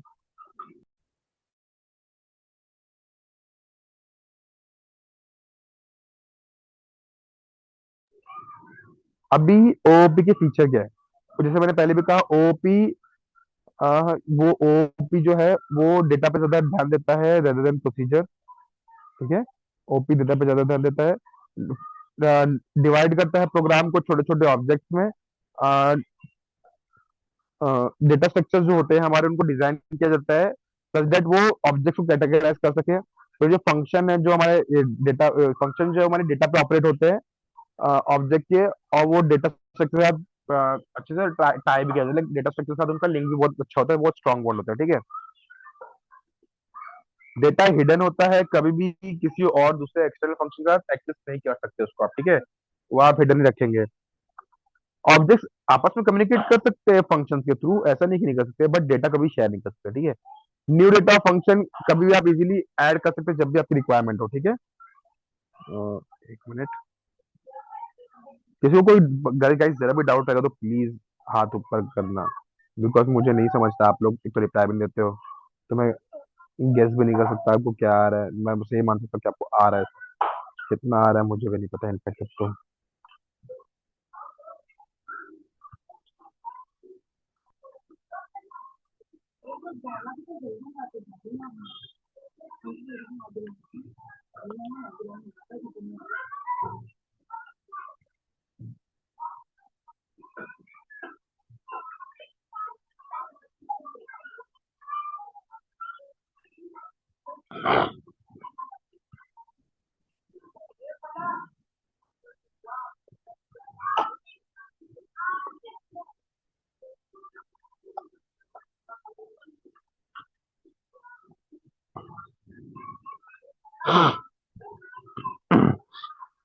अब व्हाट इज क्लास, क्लास होती है, क्लास को आप एक ऐसा वे मान सकते हो जो डेटा और उसके एसोसिएटेड फंक्शन उनको बाइंड करके एक साथ अपने काम आती है। लाइक कुछ डेटा से आपको कुछ काम करना है, कुछ फंक्शन आपको उससे एसोसिएटेड है, उन्हीं को एक साथ बाइंड करके रखने में काम में मदद करती है क्लास, ठीक है। वो अलाउ करती है डेटा को हाइड रखने में, डेटा उसके जो फंक्शन है उसको हिडन रखने में मदद करती है, और अगर रिक्वायर्ड है, नेसेसरी है, अगर एक्सटर्नल यूज से तो भी, एक्सटर्नल यूज में भी रिक्वायर्ड है तो भी उसको हिडन रखेगी, जल्दी बाहर फेंकेगी देगी नहीं, ठीक है, लीक नहीं करेगी। जब भी आप एक क्लास डिफाइन करते हो, उसका न्यू एब्स्ट्रैक्ट डेटा टाइप आप डिफाइन करते हैं, खुद से क्रिएट कर सकते हैं, that is treated like an any other built in data type. Class को खुद से बना के उसको एक अलग डेटा टाइप बता सकते हैं आप, ठीक है। इतनी ज्यादा छूट है क्लास में, हो गया डेटा टाइप वगैरह। आपको अगर आपने बेसिक्स पढ़ रखा है सी प्लस प्लस तो ही होगा, वरना नहीं होगा, ठीक है। या अभी जनरली अगर मैं बताऊं तो क्लास के दो पार्ट्स होते हैं, दो स्पेसिफिकेशन होते हैं, एक क्लास डिक्लेरेशन, दूसरा है क्लास फंक्शन डेफिनेशन। अब वो धीरे धीरे आगे हम समझते क्या है। क्लास का डिक्लेरेशन में जब आप क्लास को डिक्लेयर करते हो तो उसको वहां पे डिस्क्राइब करते हैं क्लास का टाइप क्या है और उसके जो मेंबर्स है उनका स्कोप क्या है। क्लास फंक्शन डेफिनेशन में आप डिस्क्राइब करते हैं कि क्लास फंक्शंस कैसे इंप्लीमेंट होते हैं, कैसे इंप्लीमेंट होंगे आगे। अभी क्लास डिक्लेरेशन जो है, क्लास डिक्लेरेशन कुछ ऐसी होती है जहाँ पे आप क्लास लिख देते हैं, क्लास का नाम लिखते हैं। क्लास वर्ड कॉन्स्टेंट है, आप कभी हटाएंगे क्लास वर्ड। माई क्लास आप आपका वेरिएबल नहीं, आपको जो क्लास को नाम देना है वो दे सकते हैं, it's upon you. My class देना है, केसी देना है, एक्सवाइजेड देना है, या आपको खुद का नाम देना है, या माई कार देनी है, कार ब्रांड देना है, फिर कार मॉडल देना है, जो देना है आपके ऊपर नाम है, ठीक है, आपके ऊपर है। Private private and public are member values, member variables and member function. क्या आपको वो डेटा प्राइवेट रखना है, पब्लिक रखना है, कैसे रखना है वो आपके ऊपर है, ठीक है। अभी जो कीवर्ड क्लास है स्पेसिफाई क्या करता है, abstract data type class name, ठीक है, कि वो क्लास नाम का एक एब्स्ट्रैक्ट डेटा टाइप है। अब वो यहाँ पे इनिशिएट हो रहा है, वो क्लास क्लास वर्ड स्पेसिफाई करता है, क्लास कीवर्ड। अब जो क्लास की बॉडी है वो ब्रेसेस के अंदर इन्वॉल्व इनक्लोज होती है, ठीक है, और सेमीकोलन से टर्मिनेट की जाती है। ब्रेसेस के अंदर इन्वॉल्व इनक्लोज होती है और सेमीकोलन से टर्मिनेट की जाती है। बेसिक रूल्स है, बहुत इंपॉर्टेंट है। अभी जो क्लास की बॉडी होती है वो कंटेन करती है डिक्लेरेशन ऑफ क्लास मेंबर्स, ठीक है। जो यूजुअली दो ही होते हैं, variables and function. They are generally grouped under two sections, namely private and public, ठीक है। either they will be public और private, एक्चुअली और एक होता है बट हमें यहाँ प्रोटेक्टेड करके, बट वो हमें यूज नहीं आता इधर से, ठीक है, हाई लेवल पे यूज आता है। And which are known as visibility labels, which are known as, ये जो पब्लिक और प्राइवेट है ना, विजिबिलिटी लेबल्स मतलब कि देखो, आप जब कोई डेटा को प्राइवेट कर देते हैं ना तो वो दिखता नहीं है फिर जल्दी, कोड में आपको दिख जाएगा। बट जब आप बाहर से कोई कोड रन हो चुका है, बाहर डेटा वगैरह कुछ हुआ यूज वगैरह, तो वो आपको समझेगा नहीं कि वो डेटा आया किधर, बिकॉज वो प्राइवेट था, वो दिखेगा ही नहीं किसी को। पब्लिक में ऊपर दिख भी सकता है, ठीक है, तो इसलिए उसको कहा है कि visibility level. This keyword followed by a colon, ठीक है। The members declared as private can be accessed only from within the class. Class के अंदर जो है सिर्फ उन्हीं से एक्सेस हो सकता है, किसी और से नहीं हो सकता बाकी, ठीक है। It hides data from external use, it is a key feature of OOP. जैसे मैंने अभी भी कहा कि बार्ट किसी से भी एक्सटर्नल यूज में हमेशा हिडन ही रहता है, कभी भी दिखता नहीं है। The public members can be access from outside the class also. Private वाले आप बाहर क्लास के बाहर से एक्सेस नहीं हो सकते, उसी क्लास के अंदर ही होने पड़ेंगे। वैसे पब्लिक वाले हो सकते हैं, ये ध्यान देना थोड़ा सा। If both the visibility labels are missing, then by default the members of the class are private, ठीक है। अगर विजिबिलिटी लेबल नहीं है तो हम बाय डिफॉल्ट उसको प्राइवेट मान लेते हैं, ताकि आपका डेटा कभी खराब ही ना हो। Such a class is completely hidden from the outside world and does not serve any purpose. अब अगर आपने बताया है नहीं उसको तो उसका मतलब ही नहीं है, तो पूरे वर्ल्ड की उसको साइड कर देता है और उस पर्पस ही नहीं बचता, ठीक है। देखो क्लास का डिक्लेरेशन कुछ ऐसा दिखता है, जहाँ पे आप क्लास का नाम लेते हो, फिर आप अपने वेरिएबल्स डिक्लेयर करते हो और उसके बाद अपने फंक्शन बनाते हो, ठीक है। ये देखिए, क्लास का नाम आपने डिक्लेयर किया, आपने वेरिएबल्स बनाए, आपने फंक्शन बनाए, ठीक है, समझा।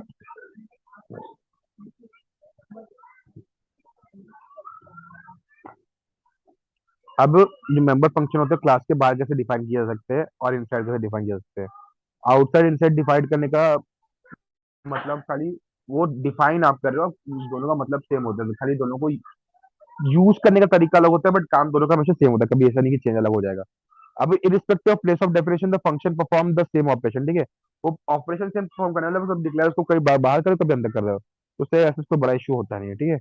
Hence code for the function body is identical in both case. काम तो क्योंकि सेम ही हो रहा है ना। एक होता है आउटसाइड फंक्शन, ठीक है। आउटसाइड फंक्शन में क्या होता है, general form of member function defined outside the class definition is. Basically यहाँ पे आप उसका रिटर्न टाइप बताएंगे कि क्या वो रिटर्न करने हो। अगर वॉइड है मतलब कुछ रिटर्न नहीं करता है, अगर इंट है मतलब कुछ रिटर्न करता है, फ्लोट है मतलब फ्लोटिंग नंबर रिटर्न करता है, ठीक है। आप पहले रिटर्न टाइप लिखते हैं, फिर अपने क्लास का नाम लिखते हैं, जैसे यहाँ पे लिखा है रिटर्न लिखा है, क्लास टाइप क्लास का नाम लिखा है, फिर चार कोलन लिखते हैं, उसके बाद अपने फंक्शन का नाम लिख देते हैं जैसे मैंने स्टार्टिंग में लिखा था। और ये जो ब्रैकेट होते हैं ये आर्गुमेंट डिक्लेरेशन के होते हैं। जब भी आपको यूजर से कुछ एक्स्ट्रा डेटा इनकेस रिक्वायर्ड होता है तो वो उसको वो लिख देते हैं, ठीक है। उसके बाद ब्रेसेस लगाते हैं। अब इन ब्रेसेस के अंदर आपको जो भी फंक्शन अपना लिखना है वो लिख सकते हैं, जो भी काम कराना है। इधर वो आप एक लूप के नंबर, आप एक एरे के नंबर प्रिंट करा रहे हो, आप फैक्टोरियल वगैरह कैलकुलेट कर रहे हो, आप फिबोनाची सीरीज प्रिंट करा रहे हो, तो इट्स अपॉन यू आपको क्या करना है, ठीक है। अभी जो क्लास में फंक्शन है, इनकॉर्पोरेट्स एन आइडेंटिटी लेबल और मेंबरशिप लेबल, ठीक है। जैसे क्लास नेम कोलन, तो ये एक आइडेंटिटी लेबल हो गया, या इसको हम कह सकते हैं कि ये एक मेंबरशिप लेबल है उस क्लास का, ठीक है, कि हाँ ये क्लास का बंदा है ऐसा। This label tells the compiler that the class to which the function belongs and restricts the scope of that function to the object of the class name specified in the header file। वो class file के अंदर हम बता रहे कि class file के अंदर का ये पार्ट है, तो उधर तक का ही रहने दीजिएगा, बाहर किसी से फैलाइएगा मत। इसे इधर देख सकते हो, अभी मैंने माई क्लास लिखा है, उसके अंदर मैंने फंक्शन का नाम बता दिया और फंक्शन को अंदर डिक्लेयर नहीं, अंदर बताया नहीं है। डिक्लेयर किया है, डेफिनेशन नहीं दिया है। इट्स लाइक केसी करके कोई तो बंदा है, अब केसी का फुल फॉर्म क्या है, केसी की एज क्या है, केसी का डिटेल क्या है, वो सब कुछ नहीं बताया। खाली बता दिया कि केसी नाम का एक बंदा है, तो वैसे यहाँ पे वॉइड गेट बता दिया है, डिक्लेयर कर दिया है। बट उसका डेफिनेशन क्या है किसी को नहीं पता। अब यहाँ पे मैं वो डेफिनेशन बताऊंगा। मेरा जो फंक्शन रिटर्न क्या करेगा, पहले वो लिखूंगा, फिर किस क्लास का है वो बताना पड़ेगा, बहुत जरूरी, क्लास का नाम, डबल कोलन, एंड देन जो फंक्शन का नाम था वो, ठीक है। अब उसके अंदर मैंने सब कुछ बताया कि मैंने हेलो वर्ल्ड प्रिंट कराया, जो मेरा फंक्शन था बेसिकली, वो मैंने डिफाइन कर दिया। और इंट मेन के अंदर उसको ऑब्जेक्ट बना के बुलाना होता है। ऑब्जेक्ट डिक्लेरेशन थोड़ा रुक जाइए, अभी आगे सीखने वाले ऑब्जेक्ट डिक्लेरेशन की, ठीक है। वही चीज अगर क्लास के अंदर करनी हो ना, तो देखो मैं बोलता ना, मेरे को इनसाइड क्लास ज्यादा पसंद है। क्यों इनसाइड क्लास ज्यादा पसंद है? आप वो बाहर extra void my class double colon इतना एक्स्ट्रा लिखे, उससे अच्छा जब आपने नाम डिक्लेयर किया था, वही टाइम पे ऑन द स्पॉट वो काम कर देते, एक्स्ट्रा लाइन लिख देते, क्या जाता आपका। देखो, जगह बच गई, ऑन द स्पॉट काम भी हो गया, ठीक है। बस यही दोनों में डिफरेंस है, और कोई डिफरेंस नहीं है। लाइन में भी मैंने वही लिखा है, तो बताने की ऐसी नीड है नहीं। इसके बाद आता है इनहेरिटेंस। अब इनहेरिटेंस एक प्रॉपर्टी है जो बहुत ही यूजफुल है, बहुत ही ज्यादा काम की है, ठीक है। इनहेरिटेंस में होता क्या है? इनहेरिटेंस बेसिकली एक मैकेनिज्म है जो न्यू क्लास को डिराइव करने में काम आता है फ्रॉम ओल्डर वन। और इसी को हम कहते हैं इनहेरिटेंस, एक मैकेनिज्म है बेसिकली। आप अपने दादाजी परदादाजी की कुछ इनहेरिटेंस लेके आ रहे हैं, उनकी कुछ जायदाद से उनकी कुछ फैमिली प्रॉपर्टी वगैरह थी, तो वो इनहेरिटेंस में आपको मिलती है। इसका मतलब क्या होता है कि वो उन्होंने ली थी, अब उसके बाद जब उनके उनके जो चाइल्ड हुए, वो उनकी हुई, उनको मतलब इनहेरिटेंस में मिलेगी ऐसा। बट उस उनके चाइल्ड हो गए, तब उनको मिलेगी, फिर और उनके चाइल्ड हुए तो उनको। स्पेसिफिकली आप अपने जो पुराने जो बड़े थे उनकी जो भी प्रॉपर्टीज वगैरह है, एज अ आशीर्वाद, एज अ इनहेरिटेंस प्रॉपर्टी आपको मिल रही है वो, ठीक है। सो इट्स लाइक कि gift from them to you, consider कर सकते हैं ऐसा, ठीक है। तो वो जो चीज है कि पुराने वाले से डिराइव करके नए वाले को लेना, उसको हम कहते हैं इनहेरिटेंस। पुराने वाले की प्रॉपर्टीज को अपने खुद में लेना। अब वो देखो, एक तो ये ज्यादा प्रॉपर्टीज हो गई वो, सेकंड होती है उनकी हैबिट्स, उनकी कुछ अच्छी चीजें, अच्छी आदतें जो आप अंदर इनकलकेट करते हैं, उसको भी हम प्रॉपर्टी ही कहते हैं, एक होता। उनकी कुछ अच्छी आदतें आपने अपने अंदर ले ली और आप उनको फॉलो करो, तो भी आपने उनसे देखा, उनसे सीखा, तब लिया ना। तो वो भी आप उनसे ले रहे हैं, ठीक है, डिराइव कर रहे हो उनसे। आप खुद को डिराइव कर, आप खुद बन रहे हो, बट डिराइव किससे कर रहे हो? उनसे कर रहे हो। Deriving a new class from old one, एक नई क्लास बना रहे हो किससे? पुरानी वाली से, ठीक है। उसी को कहते हैं क्या? इनहेरिटेंस। ओल्ड क्लास को हम बेस क्लास रिफर करते हैं और न्यू क्लास को हम डिराइव क्लास रिफर करते हैं। हमारे दादाजी की जो आदत थी वो तो बेस थी, उन्होंने थी, उनसे हमने लेके हम अपने अंदर डिराइव करके अपना इनकलकेट करके काम करते हैं, तो इसलिए हम डिराइव करते हैं कि हमने उनसे डिराइव की, हमने उनसे ली, उनकी बेस थी, वो बेस क्लास तो उनके पास पहले से था, ठीक है। सी प्लस प्लस ये इस कंसेप्ट की विजिबिलिटी को बहुत ज्यादा स्ट्रांगली सपोर्ट करता है। एक बार एक क्लास रिटर्न की लिख ली गई, टेस्ट की गई है, वो दूसरे प्रोग्रामर्स के द्वारा अडेप्ट की जा सकती है उनकी रिक्वायरमेंट्स के अकॉर्डिंग, ठीक है। फिर बेसिकली डन बाय क्रिएट, एक न्यू क्लास बना लीजिए using the properties of the existing one, काम खत्म। नई नई बनाते जाइए, पहले की जो प्रॉपर्टीज को यूज कीजिए, बार बार खुद से वही चीजों को बार बार लिखिए मत, उनकी यूज कर लीजिए ऐसा। Functions and variables of a class that has been detected can be used by object of another class। Important line है थोड़ी सी। जो हमने फंक्शन और वेरिएबल्स बनाए क्लास के अंदर, जो टेस्ट कर लिए गए हैं, वो दूसरे वो दूसरे ऑब्जेक्ट, दूसरे क्लास के ऑब्जेक्ट के द्वारा भी यूज की जा सकती है। और इसी को हम कहते हैं इनहेरिटेंस, बिकॉज आपने कहीं ना कहीं को अपने ही दादाजी का यूज कर रहे हैं। जैसे आपका गांव में जो घर वगैरह है वो आपका थोड़ी ना है, ना आपके फादर फादर का होगा। हो सकता है शायद आपके फादर ने परचेस किया हो, बट मेजोरिटी टाइम जब गांव कहते हैं, विलेज कहते हैं, तो वो रेफर होता है आपके ग्रैंडफादर या उनके फादर, या मतलब बेसिकली आपके ग्रैंडफादर या ग्रेट ग्रैंडफादर या ग्रेट ग्रेट ग्रैंडफादर, बेसिकली, ठीक है। तो वो उनकी धरोहर है, उनकी अमानत है। तो वो आप यूज कर रहे हैं, तो इन शॉर्ट आप हो दूसरे, आप नए हो, आप वो नहीं हो। आप आपकी क्लास अलग हो गई, वो क्लास अलग है। मैं क्लास इन द सेंस खाली रेफर कर रहा हूँ कि आप एक अलग ह्यूमन है, ह्यूमन को मैं क्लास बोल रहा हूँ। आप अलग ह्यूमन हो, वो अलग ह्यूमन है। स्टिल आप उनकी प्रॉपर्टी यूज कर रहे हो, उनकी चीजें यूज कर रहे हो, ठीक है। तो उसको कहते हैं इनहेरिटेंस, ठीक है, क्योंकि अधिकार मिला है आपको। वही चीज यहाँ भी है। The reuse of class that has already been tested, debugged, and used many times can save the effort of developing and testing the same again. By default बनी बात है ना, कि अगर अगर आपके दादाजी के पास कुछ बड़ा सा एक्सपीरियंस है, तो आप उनसे वो डायरेक्ट एक्सपीरियंस लेना चाहेंगे। बिकॉज अगर वो आप एक्सपीरियंस उनसे नहीं लेंगे, तो इट विल लाइक उनके एक्सपीरियंस का वैल्यू नहीं है। और वो अगर उनके पास पहले से अच्छा एक्सपीरियंस है, तो मैं क्यों उसको यूज ना करूँ। वापस से खुद एक्सपीरियंस कमाने जो मेरा खुद का फुकट का टाइम वेस्ट होगा। अगर वो कह रहे हैं कि बच्चा आगे जाके ये चीज मत करे, गलती मत कर, बहुत भारी पड़ेगी, तो मैं नहीं करूंगा ना। अगर मैं करूंगा तो मैं पागल हूँ। बिकॉज अगर मैं करता हूँ तो कैसे मेरा ही लॉस बैठता है, उनका थोड़ी ना कुछ होगा, मेरा ही लॉस बैठेगा। तो वो चीज जो टेस्टेड, उन पर अपना टाइम वेस्ट ना करके उनको सीधे चुपचाप मान के आगे काम करने की अच्छी बात होती है। इनहेरिटेंस की मल्टीपल वेज होते हैं, मल्टीपल टाइप्स होते हैं। सॉरी। सबसे पहले होता है सिंगल इनहेरिटेंस, ठीक है। सबसे पहला होता है क्या, सिंगल इनहेरिटेंस। सिंगल इनहेरिटेंस जहाँ पे एक बेस क्लास से एक ही डिराइव क्लास पैदा होती है, ठीक है, इसका सिंगल इनहेरिटेंस। सिर्फ एक ही तो काम है। सिंगल के बाद होता है मल्टी लेवल। इट्स लाइक आपने आपके ग्रैंडफादर से फादर के पास है, फादर से आपके पास किसी किसी का है ना वो, क्या बोलते हैं उसको, क्या क्या मैं वर्ड भूल गया। लाइक इट्स लाइक खानदानी, कभी किसी का खानदानी एंकलेट होता है, खानदानी ब्रेसलेट होते हैं, या कभी कभी ये और क्या बोलते हैं, खानदानी चेन वगैरह होती है, या खानदानी वो स्वॉर्ड्स वगैरह होते हैं, या खानदानी ज्वेलरीज होती है। It's like your ancestral jewelleries और एंसेस्ट्रल थिंग्स, जो मतलब आपके पूर्वज बहुत बड़े, बहुत पहले के अपने पूर्वज से वो यूज करते आ रहे हैं। और वो अपने अपने नए नए जो उनकी जनरेशन आ रही थी उनको पास करें, ठीक है। तो उसको कहते हैं मल्टी लेवल। जैसे अगर आपके ग्रैंडफादर थे, उनके पास कुछ सामान था, उन्होंने अपने बेटे को यानी आपके फादर को दिया। अब वही सेम चीज आपके फादर आपको फॉरवर्ड कर रहे हैं, पास ऑन कर रहे हैं। तो यहाँ पे इंटरमीडिएट बेस क्लास भी बनती है। तो इसमें देखिए, अब उसको आप ऐसा कर सकते हैं, आपके ग्रैंडफादर थे, ग्रैंडफादर ने कुछ प्रॉपर्टी वगैरह बनाई, और वो आपके फादर को मिली। आपके फादर ने उसको कुछ एक्स्ट्रा एड ऑन किए, और वो फिर वो दोनों चीजें आपको मिल गए। तो इट इज लाइक आपने आपके ग्रैंडफादर का इस्तेमाल भी यूज किया, प्लस आपके फादर ने जो एक्स्ट्रा एड ऑन किए थे वो भी आप यूज कर सकते हो। तो उसको कहते हैं मल्टी लेवल, जहाँ पे एक एक से ज्यादा डायरेक्ट क्लासेस भी पॉसिबल है, ठीक है। अब बेस क्लास में इंटरमीडिएट, मल्टीपल इनहेरिटेंसेस, जहाँ पे आप बहुत ज्यादा, मतलब आपके पास बेस क्लासेस ज्यादा है, बट डिराइव होने वाली एक ही है। इसको आप मान सकते हो आप, मतलब दो, यहाँ पे B one B two B N है, हम खाली दो ही मानते हैं, B one B two. It's like your mom and dad. Mom and dad से आप डिराइव हुए हो, ठीक है। अब उसमें आपके जो मॉम के जीन्स है, जो आपके डैड के जीन्स है, दोनों ही आपके अंदर आए। कुछ जीन मॉम के, कुछ जीन डैड के, ठीक है, बराबर।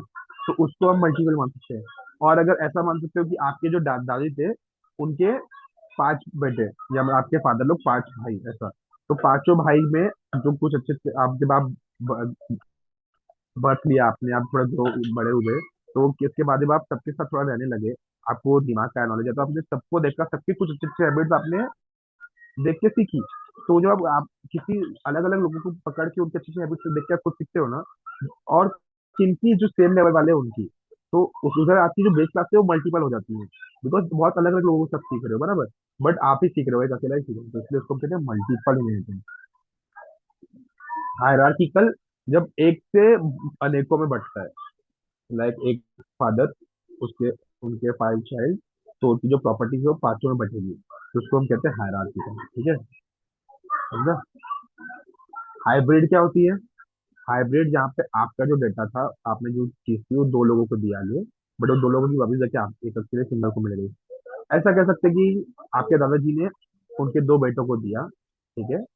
उनमें से एक बेटे का तो बेटा हुआ, बट दूसरे का कोई चाइल्ड नहीं था, या तो था भी बट कुछ तो क्या था मुझे पता नहीं अभी। ऐसा मान सकते हैं एक बेसिक की चाइल्ड नहीं था, सिर्फ एजम्पशन है मेरा, क्लियर बोल रहा हूँ। कोई भी विवाद वगैरह खड़ा करने मत आ जाना ठीक है प्लीज, सिर्फ एक एजम्पशन है समझाने के लिए कि अगर एक चाइल्ड आपके दादा आप हो, आपके दादाजी है, उनका दोस्त उनके दो चाइल्ड थे ठीक है, आपके फादर एंड आपके अंकल। अभी आपके फादर के चाइल्ड आप हो बट अंकल को चाइल्ड नहीं है, तो क्या हुआ, आपके दादाजी की प्रॉपर्टी दोनों में हाफ ऑफ इक्वली डिवाइड हुई। देन फर्दर जब आप आए तो आपके फादर की प्रॉपर्टी तो आपको मिल ही रही है, but at the same time आपके जो अंकल है वो भी अपनी प्रॉपर्टी खुशी खुशी हैप्पीली आपको दे दे रहे हैं। ठीक है, तो इट्स लाइक कि आपकी जो दादाजी की प्रॉपर्टी है वो वापस से आपके पास पूरी आ गई। एट द सेम टाइम अगर आपके फादर और अंकल ने कुछ एक्स्ट्रा चीजें भी बनाई है तो वो भी आपको मिल जाएगी। ठीक है, तो वो होता है हाइब्रिड। अब कंसेप्ट होता है फ्रेंडली फंक्शन करके। अब सी प्लस में क्या करता है ना, जो कॉमन फंक्शन होते हैं उनको फ्रेंडली बनाने में मदद करता है with more than one class. There allowing की जो फंक्शन है वो एक्सेस कर सकते हैं प्राइवेट डेटा, क्लास में जो प्राइवेट डेटा होता है उसमें एक्सेस कर सकते हैं। किससे? फ्रेंडली फंक्शन से। Such a function need not to be member of any class, वो किसी पर्टिकुलर क्लास का मेंबर जरूरी नहीं है, वो कहीं से भी एक्सेस कर सकते हैं। ठीक है, जो नॉन मेंबर फंक्शन होते हैं वो प्राइवेट डेटा क्लास के प्राइवेट डेटा एक्सेस नहीं कर सकते, बट जो फ्रेंडली फंक्शन होते हैं वो कर सकते हैं। ठीक है, however there could be situation की वेर यूजर कुड लाइक कि उसके पास दो क्लासेस है और दोनों का उसको पर्टिकुलर फंक्शन सेंड करना है, उस सिचुएशन में हम फ्रेंडली फंक्शन को यूज करते हैं। ठीक है, दो क्लासेस दोनों का कुछ पार्टी करें तो फ्रेंडली फंक्शन यूज करते हैं। अब आउटसाइड वाले फंक्शन को फ्रेंडली, एक फ्रेंडली क्लास में फ्रेंडली बनाने के लिए हम उसको सिंपली डिक्लेयर करते हैं फ्रेंडली फंक्शन, या तो function as a friend of one class, जैसे इस तरीके से क्लास नेम किया। अब फ्रेंड लिख के, फ्रेंड उसको आपको जो भी रिटर्न टाइप है वो फंक्शन का नाम और बाद में लिखा। ठीक है, फ्रेंड उसके बाद रिटर्न टाइप यानी वॉइड जो भी है फंक्शन का नाम और फिर आर्गुमेंट। अब जो फ्रेंड वो डिक्लेयर कर देता है कि जो फंक्शन है वो फ्रेंडली उस क्लास के साथ। ठीक है, function is defined as normal C plus plus function. अभी यहाँ पे क्लास नेम यूज नहीं होता, कीवर्ड फ्रेंड या स्कोप रिजोल्यूशन ऑपरेटर इसका यूज होता है। ठीक है, अब friend function class following it does not, it is not in the scope of class to which it has been declared. Friend function class के स्कोप में नहीं आता है, खाली डिक्लेयर कर दिया तो उसको यूज करने के बाद क्लास के स्कोप के अंदर नहीं होता है।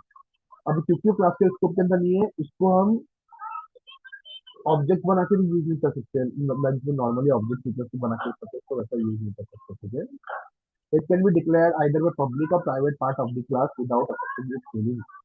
पब्लिक और प्राइवेट से यूज कर सकते हैं। Usually it has the object of argument, वो थोड़ी प्रॉब्लम बढ़ा देते हैं उसको, आर्ग्यूमेंट के तौर पे यूज करता है वो। अ, जो मेंबर फंक्शंस होते हैं उनको डायरेक्टली एक्सेस नहीं कर सकते, उसको ऑब्जेक्ट बनाना पड़ेगा, डॉट ऑपरेटर की मदद से ही यूज करना पड़ेगा आगे।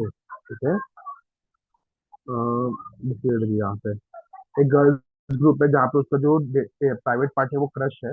अभी पब्लिक पार्ट में गर्ल्स ग्रुप है जहाँ पे क्रश को हमने 1000 कर दिया। ठीक है, अब मैंने एक फ्रेंड फंक्शन बनाया है बॉय, जिसका डिटेल टाइप बॉय यानी कुछ नहीं, और उसके अंदर मैंने क्या पास किया, गर्ल्स ग्रुप नाम का फंक्शन पास कर दिया। ठीक है, तो वो हुआ क्या, जब मैंने बाहर बॉयज ग्रुप बनाया ना जहाँ पे गर्ल्स ग्रुप जीवन पास किया, तो लिखा जीवन डॉट क्रश को मैंने प्रिंट करा है, हेलो जीवन डॉट क्रश, यानी बेसिकली मुझे हेलो 1000 प्रिंट कराना है। तो मैं करूंगा क्या, देखिए मैंने जो गर्ल्स ग्रुप था, मैंने गर्ल्स ग्रुप को जीवन नाम का मैंने नाम दिया। ऊपर मैंने गर्ल्स ग्रुप पर ही नाम डिक्लेयर किया, उसका एक्चुअल यूज क्या है उधर नाम बताना पड़ेगा। मैंने उसको नाम दिया जीवन, और बॉय में जीवन पास कर दिया। तो वो जीवन का यानी जो भी वैल्यू है जो रिटर्न हो रहा है वो इधर आके बॉय के पास चला जाएगा, फिर प्रिंट हो जाएगा। ठीक है, आई होप इतना क्लियर होगा, मुझे लग रहा है इसका। गाइस एक चीज बताओ, ये इतना क्लियर है क्या? अगर क्लियर है तो हम आगे कंटिन्यू करें, वरना मैं इधर ही देख देता हूँ, बिकॉज आई थिंक शायद आज ज्यादा हो जाएगा अपने लिए कंटेंट थोड़ा सा,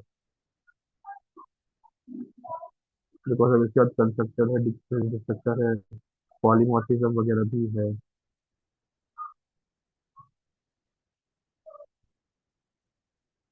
ठीक है सुनो, मैं अभी इधर रोक देता हूँ, मैं कंसेप्ट को भी इधर ही स्टॉप करता हूँ फिलहाल। हम यहाँ पे, हाँ ठीक है चलिए हम यहाँ पे रोकते हैं, आगे का जो भी है कल करते हैं।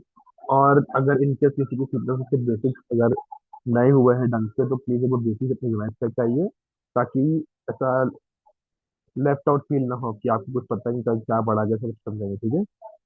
ओके, तो फिर चलिए मैं आज का लेक्चर इधर ही स्टॉप करता हूँ, because I have a major doubt कि आपको नहीं क्लिक हो रहा है, बिकॉज बहुत लोगों ने सी प्लस प्लस डिवाइस ही नहीं किया होगा लेक्चर आने से पहले, तो उनको क्लियर ही नहीं होगा। Because as you can see, 5 और रोज बचे हैं अभी भी। 5 रोज के अंदर भी बहुत भारी भरकम सेशन चलेगा आपको, ठीक है। तो इसलिए मैं फिलहाल तो स्टॉप कर रहा हूँ, कल कंटिन्यू करते हैं हम यहाँ पे सेंसेस को। टिल देन किसी को भी डाउट है? Any sort of doubt guys? हाँ पार्थ बोल, एक सेकंड। Yes Parth. Sir, using namespace include conio dot h के बाद लिखना है। हाँ उसके बाद लिखना है। सबसे पहले hashtag include iostream dot H, फिर hashtag conio, hashtag include conio dot H, उसके बाद यूजिंग नेम स्पेस एसटीडी। तो इससे क्या होता है ना, तूने टेक्स्ट बुक में तुमने देखा होगा, मल्टीपल टाइम लिखा होगा STD double colon C out, STD double colon सी इन। तो जो एसटीडी डबल कोलन होता है ना, उसको ये यूजिंग नेम स्पेस एसटीडी हटा देता है। ओके समझा? सर। ओके, यस और कोई डाउट है किसी को? सर, बोर्ड के पेपर में भी यही फॉर्मेट फॉलो करना है लिखने में। हाँ, वो using hashtag include conio data use करना है और यूजिंग नेम्स एसटीडी यूज करना है। तो इससे आपके जो मार्क्स कटने के चांसेस है वो एकदम रिड्यूस होकर जीरो हो जाते हैं। Okay sir. या ठीक है, और कोई किसी को डाउट गाइस? नहीं? चलो ठीक है, फिर टिल देन मिलते हैं कल। Till then bye bye, good night, see you, take care.